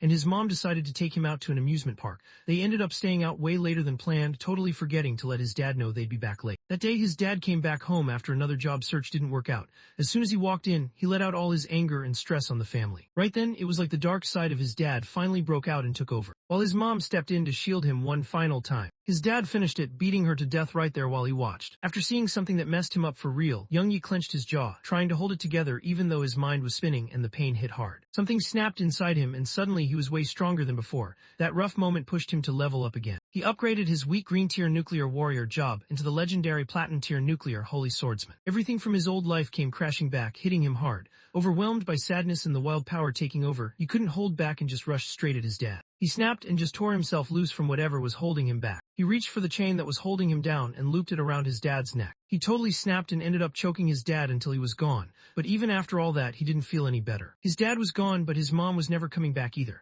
The last thing anyone remembers is this kid, totally wrecked, clutching his dad's body while his mom lay there, both of them taken from him for good. Snapping back to reality, his mind is set. He grabs the blade, the same one meant for his mom, letting everyone know he's not messing around this time. He's made up his mind, he's never showing up late when it matters again. He suddenly feels stronger than ever, and just snaps his dad's knife in his hand like it's nothing. With the weapon busted, he chucks the broken blade away and steps up in front of his mom, ready to shield her. He locks eyes with his dad, who's just standing there, unarmed and totally thrown off. Spotted his own son and couldn't help but smirk, thinking some random idiot was making a scene, but then he realized it was actually Yi. He snaps and rushes straight ahead, thinking this is his shot to handle both the mom and her son at the same time. He stays cool and just calls out the blade. The sword shows up in his hand, glowing with this strong green energy. His dad came at him throwing wild punches, but Yi just stayed chill and blocked it like nothing, flipping all that power right back at him. Ling Sheng gets launched backward by the counterattack, hitting the pavement hard. Ling Sheng just stood there, totally thrown off, coughing up blood. He couldn't believe how strong his son actually was. He freezes up when he spots the weapon, and suddenly he's just mad, like really mad. That's his blade, the one he kept stashed away. It hits him hard that his own son's been the one using it this whole time. As the showdown keeps going, his mom stands there, quiet but clearly stressed, watching as Ye and Chi start pulling themselves back together right behind her. His main focus is keeping his mom safe, so he looks to his summons, his nameless brothers, and gets them to move her somewhere secure. When saw what was happening, he went from looking furious to almost grinning, but in a weird, curious way. He started to realize, kind of impressed, that both of those crazy strong beasts actually belonged to his son. He looks over at Yi and suddenly everything clicks. He realizes his son's got something special going on. Turns out Yi can control two elements. Not just that, but he's both a nuclear warrior and a flower element summoner. When he finds out, he just loses it and starts laughing like crazy. The news hits different. His son's already got 2 professions unlocked and he's barely started out. It's like he's actually proud, hyped up that Yi really is his kid. He just stood there not reacting at all, totally unfazed by everyone hyping him up. Confidence drops fast and he goes right back to looking dangerous. Stepping up too, he makes it clear that just having his skills doesn't cut it. His vibe gets icy and he starts calling out his son for bouncing without saying anything. His anger just keeps building while he runs through all the stuff his son did that he can't let slide. He went through his own safe, found what he needed, and ended up sending his dad to prison. He thinks he's acting like he's untouchable now just because he's got 2 jobs, like he's too cool to listen to anyone anymore. He let out one last roar, then vanished in this wild burst of red lightning. Moving faster than anyone could track, he suddenly showed up for a sneak attack. From a spot where she knew she wouldn't get caught up in the chaos, his mom shouted out, trying to get his attention and make sure he watched out for himself. But he is ready for this. Blue energy starts crackling around his hand, lighting up like he's about to drop something serious. A notification popped up, letting him know he was now officially a cloud element mage. He locks onto where his dad shows up, eyes locked in and tracking him right away, ready for whatever's coming next. He didn't hold back, he dropped a huge wave of ice right at the perfect moment, locking his dad in solid ice just as he was about to strike. 1 second his dad was coming at him, the next he was stuck, frozen in place, totally shut down. Stuck inside a block of ice, barely able to move. His face says it all, he's totally lost, trying to figure out what just happened. He keeps thinking about this weird power and can't wrap his head around why he can't break free. His brain's racing and he starts doubting if his own son is actually running with 2 different skills. Stands right in front of him, totally chill, and lets him know he's got it wrong. Now the 2 are just standing there, staring each other down. Ling Shang, who used to have the upper hand, is stuck with nowhere to go. He's totally locked up and can't do anything. Keeps talking, not showing any emotion. He tells his dad straight up that how many professions he can unlock doesn't matter to him at all. He drops his last words, not holding back at all. In that moment, he looks at his dad and just sees someone who doesn't matter anymore. His eyes snap wide open, pure rage taking over his face. He thrashes hard, fighting to break free from the ice, yelling out in anger over what his son just threw at him. Gets straight up mad when his son talks back. He lets loose this wild red lightning, not taking you seriously at all. He lets his son know that even though just got his powers, he's already a C-class warrior who's seen a lot of real fights. He lets out a loud yell about being the real boss in the family and just smashes through the ice prison, breaking out with a crazy blast of energy. But he doesn't flinch at all. Now that he's a nuclear warrior, he just grabs the blade and gets ready for what's next. He doesn't even flinch, just stops his dad's wild punch and shuts it down with a strong hit of his own. He doesn't even let his dad catch his breath. He's already powering up his sword, ready to go again. He charges forward and lands a brutal stab, getting right past his dad's guard like it was nothing. Looks down and sees the blade stuck in his chest, totally stunned. He just doesn't get how his son's move actually landed. He thought his defense was solid, like there's no way this should happen. He grits his teeth, yanks the blade out, and drops to his knees, barely holding it together. He held onto his wound, totally confused about how you could hit that hard. In his mind, there's no way a fresh E-class warrior should be this strong. He stands above his dad, who's down for the count. There's this crazy red energy swirling around him, making the whole scene feel intense. He makes it clear, after today, he's done calling this guy his father. He keeps going, saying his mom won't be part of his life anymore either. Stared straight at, his eyes cold and steady, basically letting him know he didn't mean anything to him anymore. Ling Sheng just stood there, shaking, totally wiped out from what just happened. The hit messed him up, both his body and his mood, and he couldn't even hide how defeated he felt. He lets out a quiet laugh at first, but it quickly turns wild as he drops to his knees in front of his son, the same kid who just totally shut him down. Just couldn't take the loss. He started yelling at his son, basically grilling him about who's been grinding nonstop to put food on the table and keep the family going. He's dead set that he's his son, and nothing's ever gonna change that no matter what. Fed up and calling his son ungrateful, suddenly charges at him one last time, going all in with zero hesitation. He moves quick and slips past his dad's attack, then just blasts him in the face with a solid kick. Ling Sheng gets knocked back hard, rolling across the pavement like he just got leveled. His dad tries to push himself off the ground but steps in closer,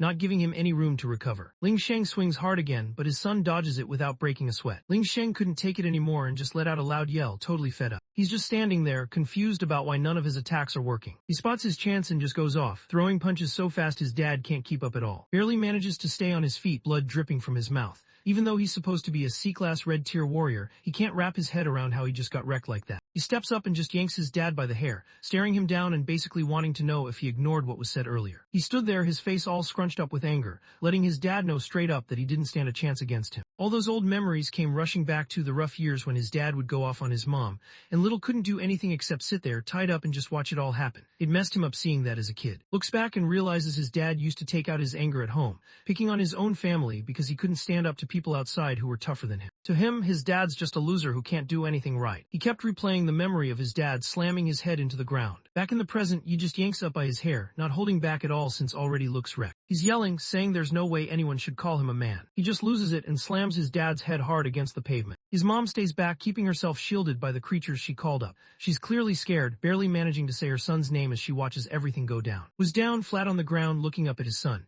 He was desperate, trying to get his son to chill out by reminding him that he was still his dad, the one who raised him.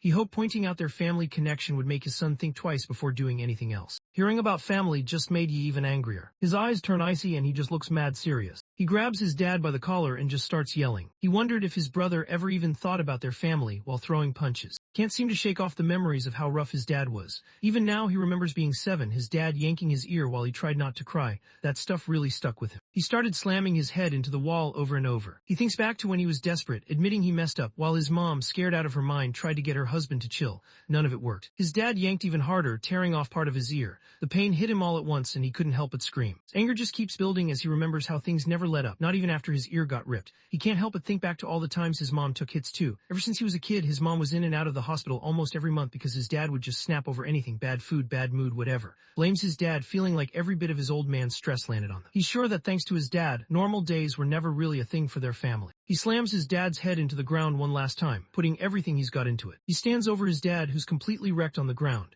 He can't believe his dad's even talking about family now, like it actually matters after everything that happened. People started questioning if he was even worthy of having a family. He's just sprawled out on the busted pavement, totally wiped out. He tries to get up, barely managing it. He knows he messed up and just owns it, saying sorry without making a big scene. He keeps begging, saying he'll never mess up like that again. Drops to his knees, head pressed to the floor, completely breaking down as he admits he messed up for real. He just stands over him, eyes cold and sharp, barely reacting. He stands over his dad, not even fazed by the begging. His eyes are glowing gold, looking cold and serious. He remembers how it was the same before. Once his dad figured out he couldn't win, the tears and apologies started up again. Out of nowhere, you remember something from his past life. His dad was kneeling right in front of him with a snap chain on the ground. Back then, he actually believed his dad had turned things around for real. But then things get heavy. He remembers that fake apology and how his dad's eyes pretty much burned with anger underneath. Thinks back to that time when his dad totally lost it, grabbing a knife and going straight for him, actually trying to take him out. He tells everyone that once someone grabs a butcher's knife, he knew there was no way they'd ever let go on their own. Once that hit him, he got serious, and right then, notifications started popping up, showing his adrenaline spiking. Lifts his head off the ground. Blood's running down his face, but he's not backing down. His eyes just get sharper, and you can tell he's ready for whatever comes next. His phone kept blowing up with notifications,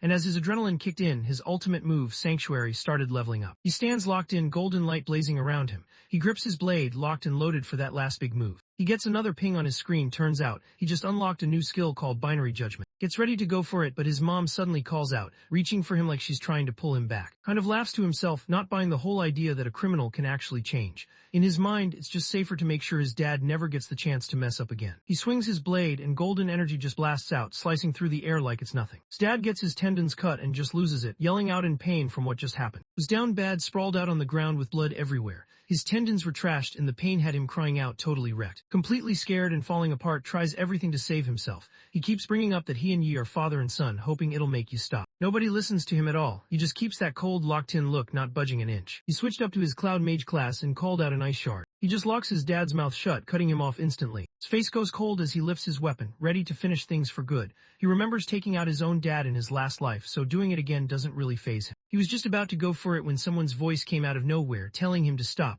The sudden call totally caught him off guard. He thinks about whose voice he just heard and realizes it's a woman.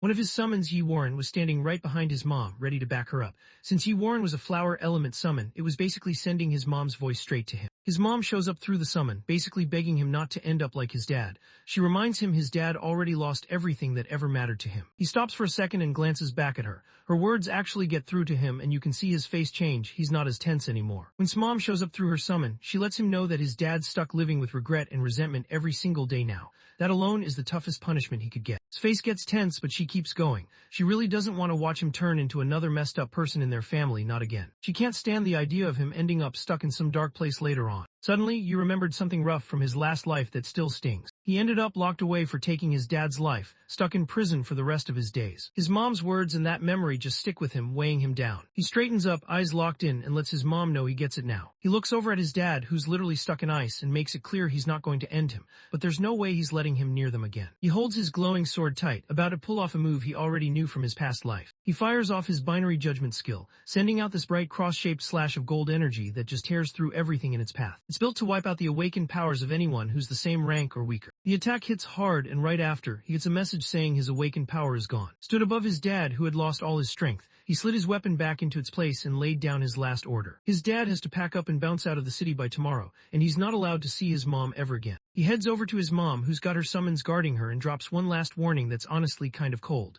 He lets his dad know that Yi, his summon, isn't going to forget what he smells like anytime soon. If he even gets close to his mom again, like within 3 kilometers, yes, not playing around, he's ready to chase him down no matter what it costs, even if he ends up locked in an awakened prison forever. He's got zero chill when it comes to protecting his mom. He's flat on the ground, totally wrecked and out of energy. He stares up at the sky, tears slipping down his face as the ice starts to melt. He gets it now, he knows he lost, and there's nothing left to do but accept it. The city feels calm tonight, especially after everything that went down earlier. Back at the apartment, Yi was standing in front of his mom. She was chilling on the couch with Yi and Kai, his two go-to summons. He told them to look after her and help her get better. Kai Warren steps up and lets Yi know there's no reason to stress. His dad never got the chance to hurt his mom. He dropped to his knees next to his mom, finally able to breathe now that he made it in time. His mom just smiled and reassured him, showing she was okay. She gives him a quick smile, letting him know she's all good. She pats his head, but Yi just shrugs it off, saying that's not really cutting it. He figures he'll have to hunt down another magic jade stone if he wants her to stay safe. Out of nowhere, both of them just stop, totally stunned. They look at each other, not really believing what just happened. Wonders out loud if she actually said something, and she just bounces the question right back. Both of them totally stunned and not really sure what just happened. His eyes went wide, but then a huge grin broke out on his face. He realized right away it wasn't just some summon trick, she'd actually spoken herself. His mom just stands there, hand over her mouth, totally stunned. She can't wrap her head around the fact that she's talking again. Warren lets them know his mom couldn't talk before because of some nerve damage, but whatever was helping out managed to fix it. A few days roll by. He is chilling up on a thick tree branch, just hanging out above everything. Warren stood at the edge of the city, checking everything out while one of his summons brought up the question if he really had to leave. The summon reminded him that his mom and his boys were all still here and wondered if he could just drop the whole revenge thing and chill for once, maybe even settle down for a normal, peaceful life. Lets everyone know he's already set on what he wants to do. He's sorted out the rent for the apartment and plans to buy the place once he's got enough cash. On top of that, he's got a new magic jade stone ready for his mom. Just in case anything ever happens, he'll be able to get to her fast. Whenever he can't be there, he leaves her protection up to them. The two giant summons stand by, eyes tearing up, fully locked into watching over her just like he asked. He sits at the table just chilling and watching his mom cook up something in the kitchen. His two summons are right there with her, both rocking aprons and actually helping out with the food. The whole thing just feels kind of wholesome, like everyone's part of the squad. He realizes his mom knows he's heading out to train, but she has no idea he's not the same kid she remembers. His mind drifts back to all the messed up stuff from his old life, and he knows the hate he's carrying isn't going anywhere. He spots the invitation letter just sitting there, basically his way into the Divine Nation. That traitor, he's already there, and honestly, this might be his only real shot at getting payback. He can't help but picture the traitor's skull mask on, white dreadlocks standing out, burned into his memory like a cursed profile pic. He realizes that getting this invite means he can get to the Divine Nation way sooner than he ever did before. That night, he's standing with his mom in a packed crowd, just staring out at the city lights. His mind's running wild about what's coming next. He honestly has no clue if he's gonna make it or if he'll even come back in one piece. Feels like he's about to step into something he can't undo, but deep down, he knows he's got to go for it. Out of nowhere, his mom stops and remembers she's about to run late. He's just sitting there, not really getting what she's talking about. She flashes a smile and says it's June 25th, which means the yearly prayer is about to start. She brings up how every time the first full moon hits after the summer solstice, the legendary mage from the Flower God Temple shows up in their county again. Suddenly remembered his mom was part of the Flower God sect. Thinking back, he noticed she never once asked him when he was planning to leave. He never mentioned to her that he was leaving the next day. He figured it was better to just slip out without making a big deal. Watching his mom pray, he realized he's never been good at saying his goodbyes in person. The story moves over to a hospital room where he's chilling in bed, still recovering after surgery. His parents are talking with the doctor, who lets them know everything went as planned and there's nothing major to stress about. The doc says it was just a small operation, but we'll have to take it easy for a couple of days. He also points out that did the right thing by catching the issue early. Speck's parents could finally breathe again after everything. They nodded at the doctor, seriously grateful he came through for their son. His mom, still pretty stressed, told Speck to just chill and not move around. Lying in bed, tries to chill his parents out, reminding them that the doctor already said it's just a quick minor surgery. His mom wasn't having it. She got serious and told him straight up that no surgery is ever small and made sure he stayed put. Glances down, kind of bummed out about how his operation lined up. He's not gonna get to see you leave for the Divine Nation tomorrow, and the thought hits him. What if this is the last time they cross paths? The next morning, on June 26, the students pulled up to the train station, all set for their trip to the Divine Nation. On the train platform, a woman says her goodbyes to her daughter, Kai-yin, holding back tears as she watches her leave. She tells her to look after herself, hit up home now and then, and not grind too late. After that, she leans in and gives a quick kiss on the cheek, making his face go red. Her dad tries to calm his wife down, telling her not to stress since it's just a 2-week trip, and there's really no reason to make it a big deal. The train is about to roll out, and the students are all crowded on the platform, waving at their families as they get ready to leave. The train station was packed. Students stood around on the platform, their families hanging out nearby, all there to see them off. He hangs back by himself at the edge of the platform, totally separate from everyone else. Even with the crowd all around, he's just standing there, looking like he's got his own thing going on. Teacher walks over, smiling, and wonders why he showed up solo and if his parents decided not to come. Dodges the question, glancing off to the side, and just mentions that the train's almost here. Teacher and Chi-yin, who were just hanging out close by, didn't expect that answer from him. The teacher looked at him, kind of curious, wondering if he'd always just done his own thing like that. His face gets serious as he realizes, yeah, he's on his own. The bullet train comes flying into the station. He's standing there facing away from the platform, kind of just realizing that being by himself is something he's gotten used to for a while now. All those tough memories from before just crash into his head, and that's really why he sticks to himself. He can't forget what happened to his family. In his head, he keeps seeing himself as a kid, blood everywhere, shaking his mom over and over, hoping she'd wake up, but she never does. His dad is already gone, just lying there, and there's nothing he can do. He thinks back on when his friends started drifting away, and remembers how wild it was to hear that one of them passed from lung cancer before even getting a shot at surgery. Hearing that he lost another friend for good just hit him hard. Memories started flooding back. He remembered losing his master and his whole squad, calling out for them as they fell in the middle of a fight. A memory pops up from before he turned things around, his old self just staring back, face all serious. He realizes he's kind of used to people walking out on him now. It just kept happening over and over, like his whole life was basically saying goodbye to people he cared about. He looks at himself and just sees this quiet, kind of lost dude, stuck with memories he can't shake, stuff like losing his parents, friends, and everyone he used to count on. After all that, he's pretty much gotten used to taking losses without freaking out. The train station was packed, and teacher let everyone know the train just pulled in. He told the students it was time to grab their stuff and get ready to hop on. He isn't with the rest, he's off by himself looking pretty down. Old memories of being alone keep running through his head, and it's tough for him to shake it off. He's just about to step onto the train when someone suddenly calls out his name from behind. He couldn't believe what just happened. He spins around and catches something he totally didn't see coming. His mom showed up to say goodbye, and he had his two buddies from middle school with him, who's still rolling around in a wheelchair, and another friend tagging along. His friend told teacher that his parents were keeping an eye on him nonstop after his surgery. If hadn't really pushed to say goodbye, sneaking him out of the hospital would have been impossible. Notices is up and moving around even though he probably needs to be taking it easy. He's got that look he's clearly thinking should be chilling out, not walking around like nothing happened, but just grins, acting like everything's all good and doesn't seem bothered at all. He looks serious, telling you to watch out for himself while he was away. His other friend pulls up and gives him a bag with some clothes and snacks, kind of like a parting gift. Even though he tries to turn it down since they already hooked him up for his birthday, his friend S not having it. Kayin just grins, brushing it off and letting him know he should chill out and take it. His mom steps up and hands him something. She says it's a prayer bracelet she got from the flower god temple. She lets him know these things are super strong. Then she hands her son the green beaded bracelet, making sure he holds on to it. She mentions she wants him to have something to keep him safe too. Gets hit with real emotion when he figures out his mom went all the way to the temple just to pray for him. He starts thinking maybe she already knows things are about to get tough and that he's gonna be gone for a while. Teacher raises his hand and signals everyone to pick up the pace since the train's about to leave. He lets them know their training trip is starting right now. He steps onto the train, glancing back one last time at his mom and his boys waiting on the platform. He sinks into his chair, a chill smile on his face, thinking about how much he and everyone else have switched up over the last month. Outside, his mom and his buddy stand there waving, tossing out goodbyes and hyping him up as he heads out. He lifts his hand for a chill wave, his mind already on the people waiting for him at home. He tightens his grip on the prayer bracelet from his mom, determined to sort everything out and get back home fast. Up on a rooftop above the station, the vice captain hangs back and watches the train as it takes off down the tracks. He checks that Yi made it onto the transport and feels good knowing he's heading straight to the Holy Nation. Soon, some important stuff will get dropped off to him there. Runs the show as the S-rank sect master of the Flower God sect.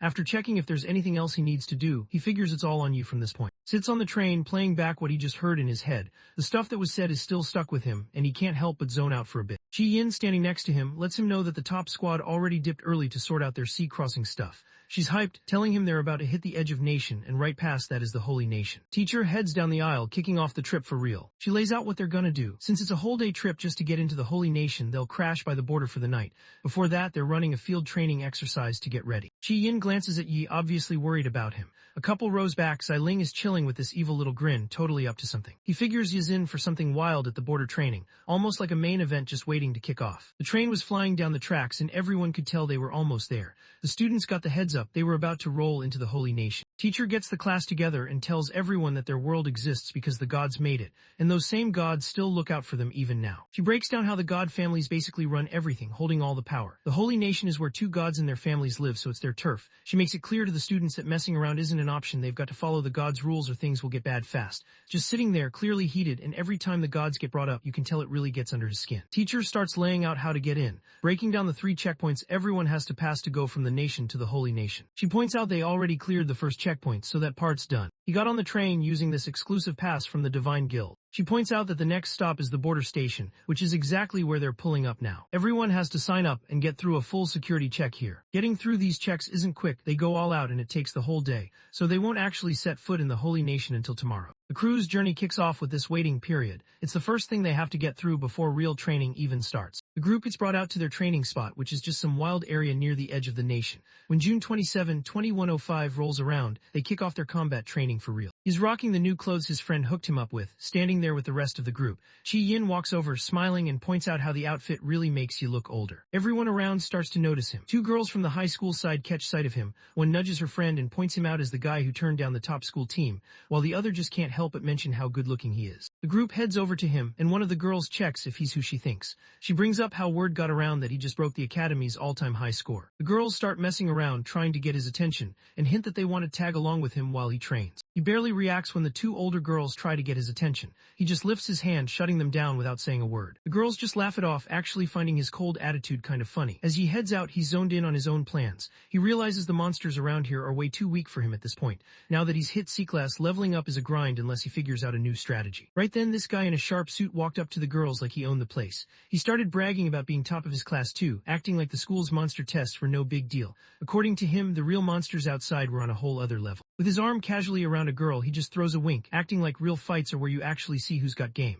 This guy is Jun, a C-class stellar warrior still in high school. Right away, the girls were into it and wanted him to let them tag along for the training. Jun just laughs it off and says yeah, while he keeps it moving, not even bothering to look back at the group's mess. Dude's totally unbothered by whatever drama they've got going on. Later on, teacher calls everyone together for one last talk. She points out that everyone on this trip is basically top tier at school. She grins and goes over the rules again, just making sure everyone gets it. She runs through the safety stuff, reminding them to only train where they're supposed to. He knew better than to go solo, kept track of what he could handle with these monsters, and always made sure to get back to camp before 8 p.m. Before she even gets a chance to say more, the students cut her off, acting like they've heard it all before. Jun takes the lead and a bunch of them charge straight into the forest, hyped and ready to kick off the hunt. Hangs back just watching the others as they leave. He stands there with a sly grin, like he already set everything in motion and nobody even noticed. Back in the Holy Nation's capital, things were going down. When walks back in, his team is already there to meet him. They let him know the hunting competition's about to kick off and the N team's captain hasn't left. He's been waiting just for. Vice captain noticed how the ultimate school team got special treatment.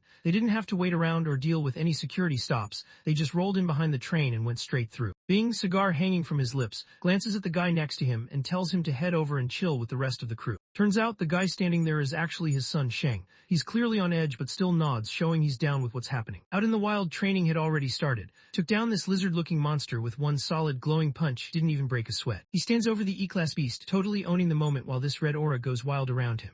The two older girls are hyped, cheering him on and saying how cool it is to see a C-class pro with a rare red tier power. Jun just shrugs off everyone hyping him up, not really bothered. Meanwhile, he isn't paying attention to any of that. He's focused on his own stats, checking out his status on a glowing screen. He notices all his jobs, Cloud Element Mage, Nuclear Warrior, and Flower Element Summoner, are sitting at C-class now, but it's been more than 10 days and he still hasn't leveled up past that. Knows he won't level up for real unless he takes on monsters that are stronger than him. The monsters around here are all over the place and honestly pretty weak, so taking them out barely gives him any XP. Fighting stuff that's way below his level doesn't really help him level up, so getting stronger like this is just dragging on. Out of nowhere, everything flipped. Jun, who was totally in control just a second ago, got launched across the place by this huge purple spider monster.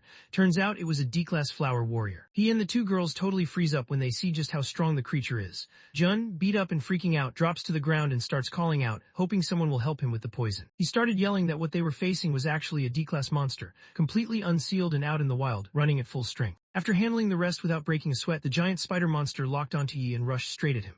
While everyone else freaked out and yelled, Yi didn't flinch. He just pulled out his glowing green blade, steady and ready to take on the monster. He stepped up and took out the huge D-class spider monster with just one clean hit, while everyone else had been freaking out over it. His phone buzzed with notifications showing he got the kill, some XP, and even scored a poisonous spider leg as a drop. Jun and the two older girls just watch, not really believing what they're seeing from him. He isn't impressed at all though. He's already thinking how gear from weak monsters is just pointless and clutters up your bag. He remembers the Divine Guild has all the good monster spots locked down, which is why there's such a huge gap between C-class and B-class. Without caring, he just chucks the D-class item aside. The silver-haired girl can't believe he just ditched a D-class item, but he doesn't even care. He knows from his last life that there are some crazy strong magic crystals close to the Holy Nation's border. He heads further into the forest, hoping he'll find some better materials this time. That evening, just before it hit 8, he was already out in the thick of the woods, barely any light around. He's picked up a few magic crystals, but something just feels off. These crystals usually pop up in places packed with monsters or deep in demon caves where energy's wild. He picks one up and notices it's totally drained, like something sucked all the energy out. His phone buzzes with a notification calling it a withered magic crystal. He looks around and sees that all the trees nearby look totally dead, like something drained every bit of life out of them. He can't stop thinking about what kind of demon just pulls in energy that fast. It doesn't even seem possible for a D-class creature to have skills like that, so he's really questioning what he's actually facing right now. He ends up stuck at the edge of a huge cliff with a waterfall crashing down. While he's standing there, he spots something weird on the ground near the bottom of the falls. He spots a busted container with some weird green liquid spilling out. He drops down for a better look, trying to figure out what's actually there. It's 8 p.m. at the campsite. Teacher is chilling by this massive bonfire, grilling up some huge monster legs for everyone. The students watch her kind of in awe since she took down a bunch of D-class monsters solo. Teacher grins and lets everyone know they're basically in a survival game right now, so grabbing food actually matters. She calls out how most people were busy battling all day and totally forgot about eating. Two tired students sat there, both pretty annoyed there was no food on this trip. They kept eyeing this roasted tentacle, not sure if it was actually okay to eat or if they'd regret it later. Teacher and Chi Yin sat by the fire, just chilling with some roasted monster meat. Teacher realizes Yi and still aren't back from the forest. He reminds everyone to leave some food for them. Chi Yin always thought Teacher was just the type to stick to books in theory. But after seeing her throw down in a fight, Chi Yin was honestly caught off guard. Turns out Teacher can actually handle herself. Before she started teaching, Teacher had some big dreams. She wanted to join the Divine Guild or maybe even become a priest. She lets out a breath, kind of owning up to the fact that she never really had the guts to go for it. She tells Chi Yin that she's never been to the Holy Nation before. She's genuinely grateful to Chi Yin and the other students, letting them know it's all because of their help and Yi's support. She crushed it with her performance, and now she finally gets to visit the place she's always dreamed about. Chi Yin is about to say something when out of nowhere, two red eyes light up in the dark right behind her. Teacher's face twists up, totally caught off guard. She doesn't think twice, she just pushes Chi Yin aside. Out of nowhere, a huge green leg with razor-sharp edges shot out from the darkness and stabbed straight through Teacher's chest. Stood there covered in her teacher's blood. She completely lost it and just started screaming her own name, frozen in shock. Everyone else totally loses it, freaking out as they try to figure out what that thing even is. He's tearing through the forest, barely slowing down even though it's pitch black. He realizes he has to move fast and get the word out so everyone can get out of there. He puts it together that all this trouble started because of that busted industrial container he came across earlier. Back at camp, Teacher was seriously hurt, holding onto the thing stuck in her body. She barely had any energy left, but she managed to push the students to get out fast and find a guild. After that, she pulled the leg out of her chest, showing everyone who was behind the attack. This massive creepy bug monster with glowing red eyes showed up out of nowhere, towering over the campsite. It made it clear it wasn't sharing anything with anyone. The students looked up and instantly knew they were up against a B-class demon and things just got real. The system popped up with info on the creature. Turns out it's called a corpse spider, a B-class flower warrior. This thing's smart and seriously dangerous, and it escaped from the industrial lab. The warning basically said if anyone spots this monster, they gotta run and hit up the Divine Guild ASAP.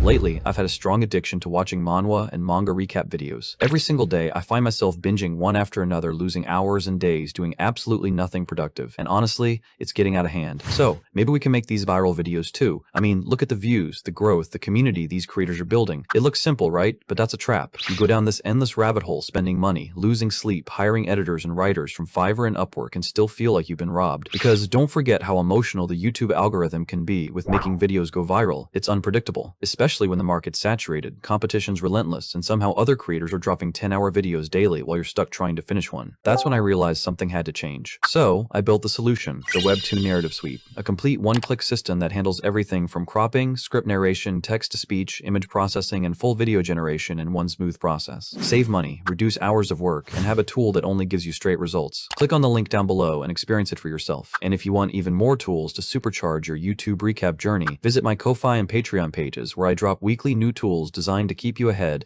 as AI continues to steal our jobs. So tap in now before you get left behind.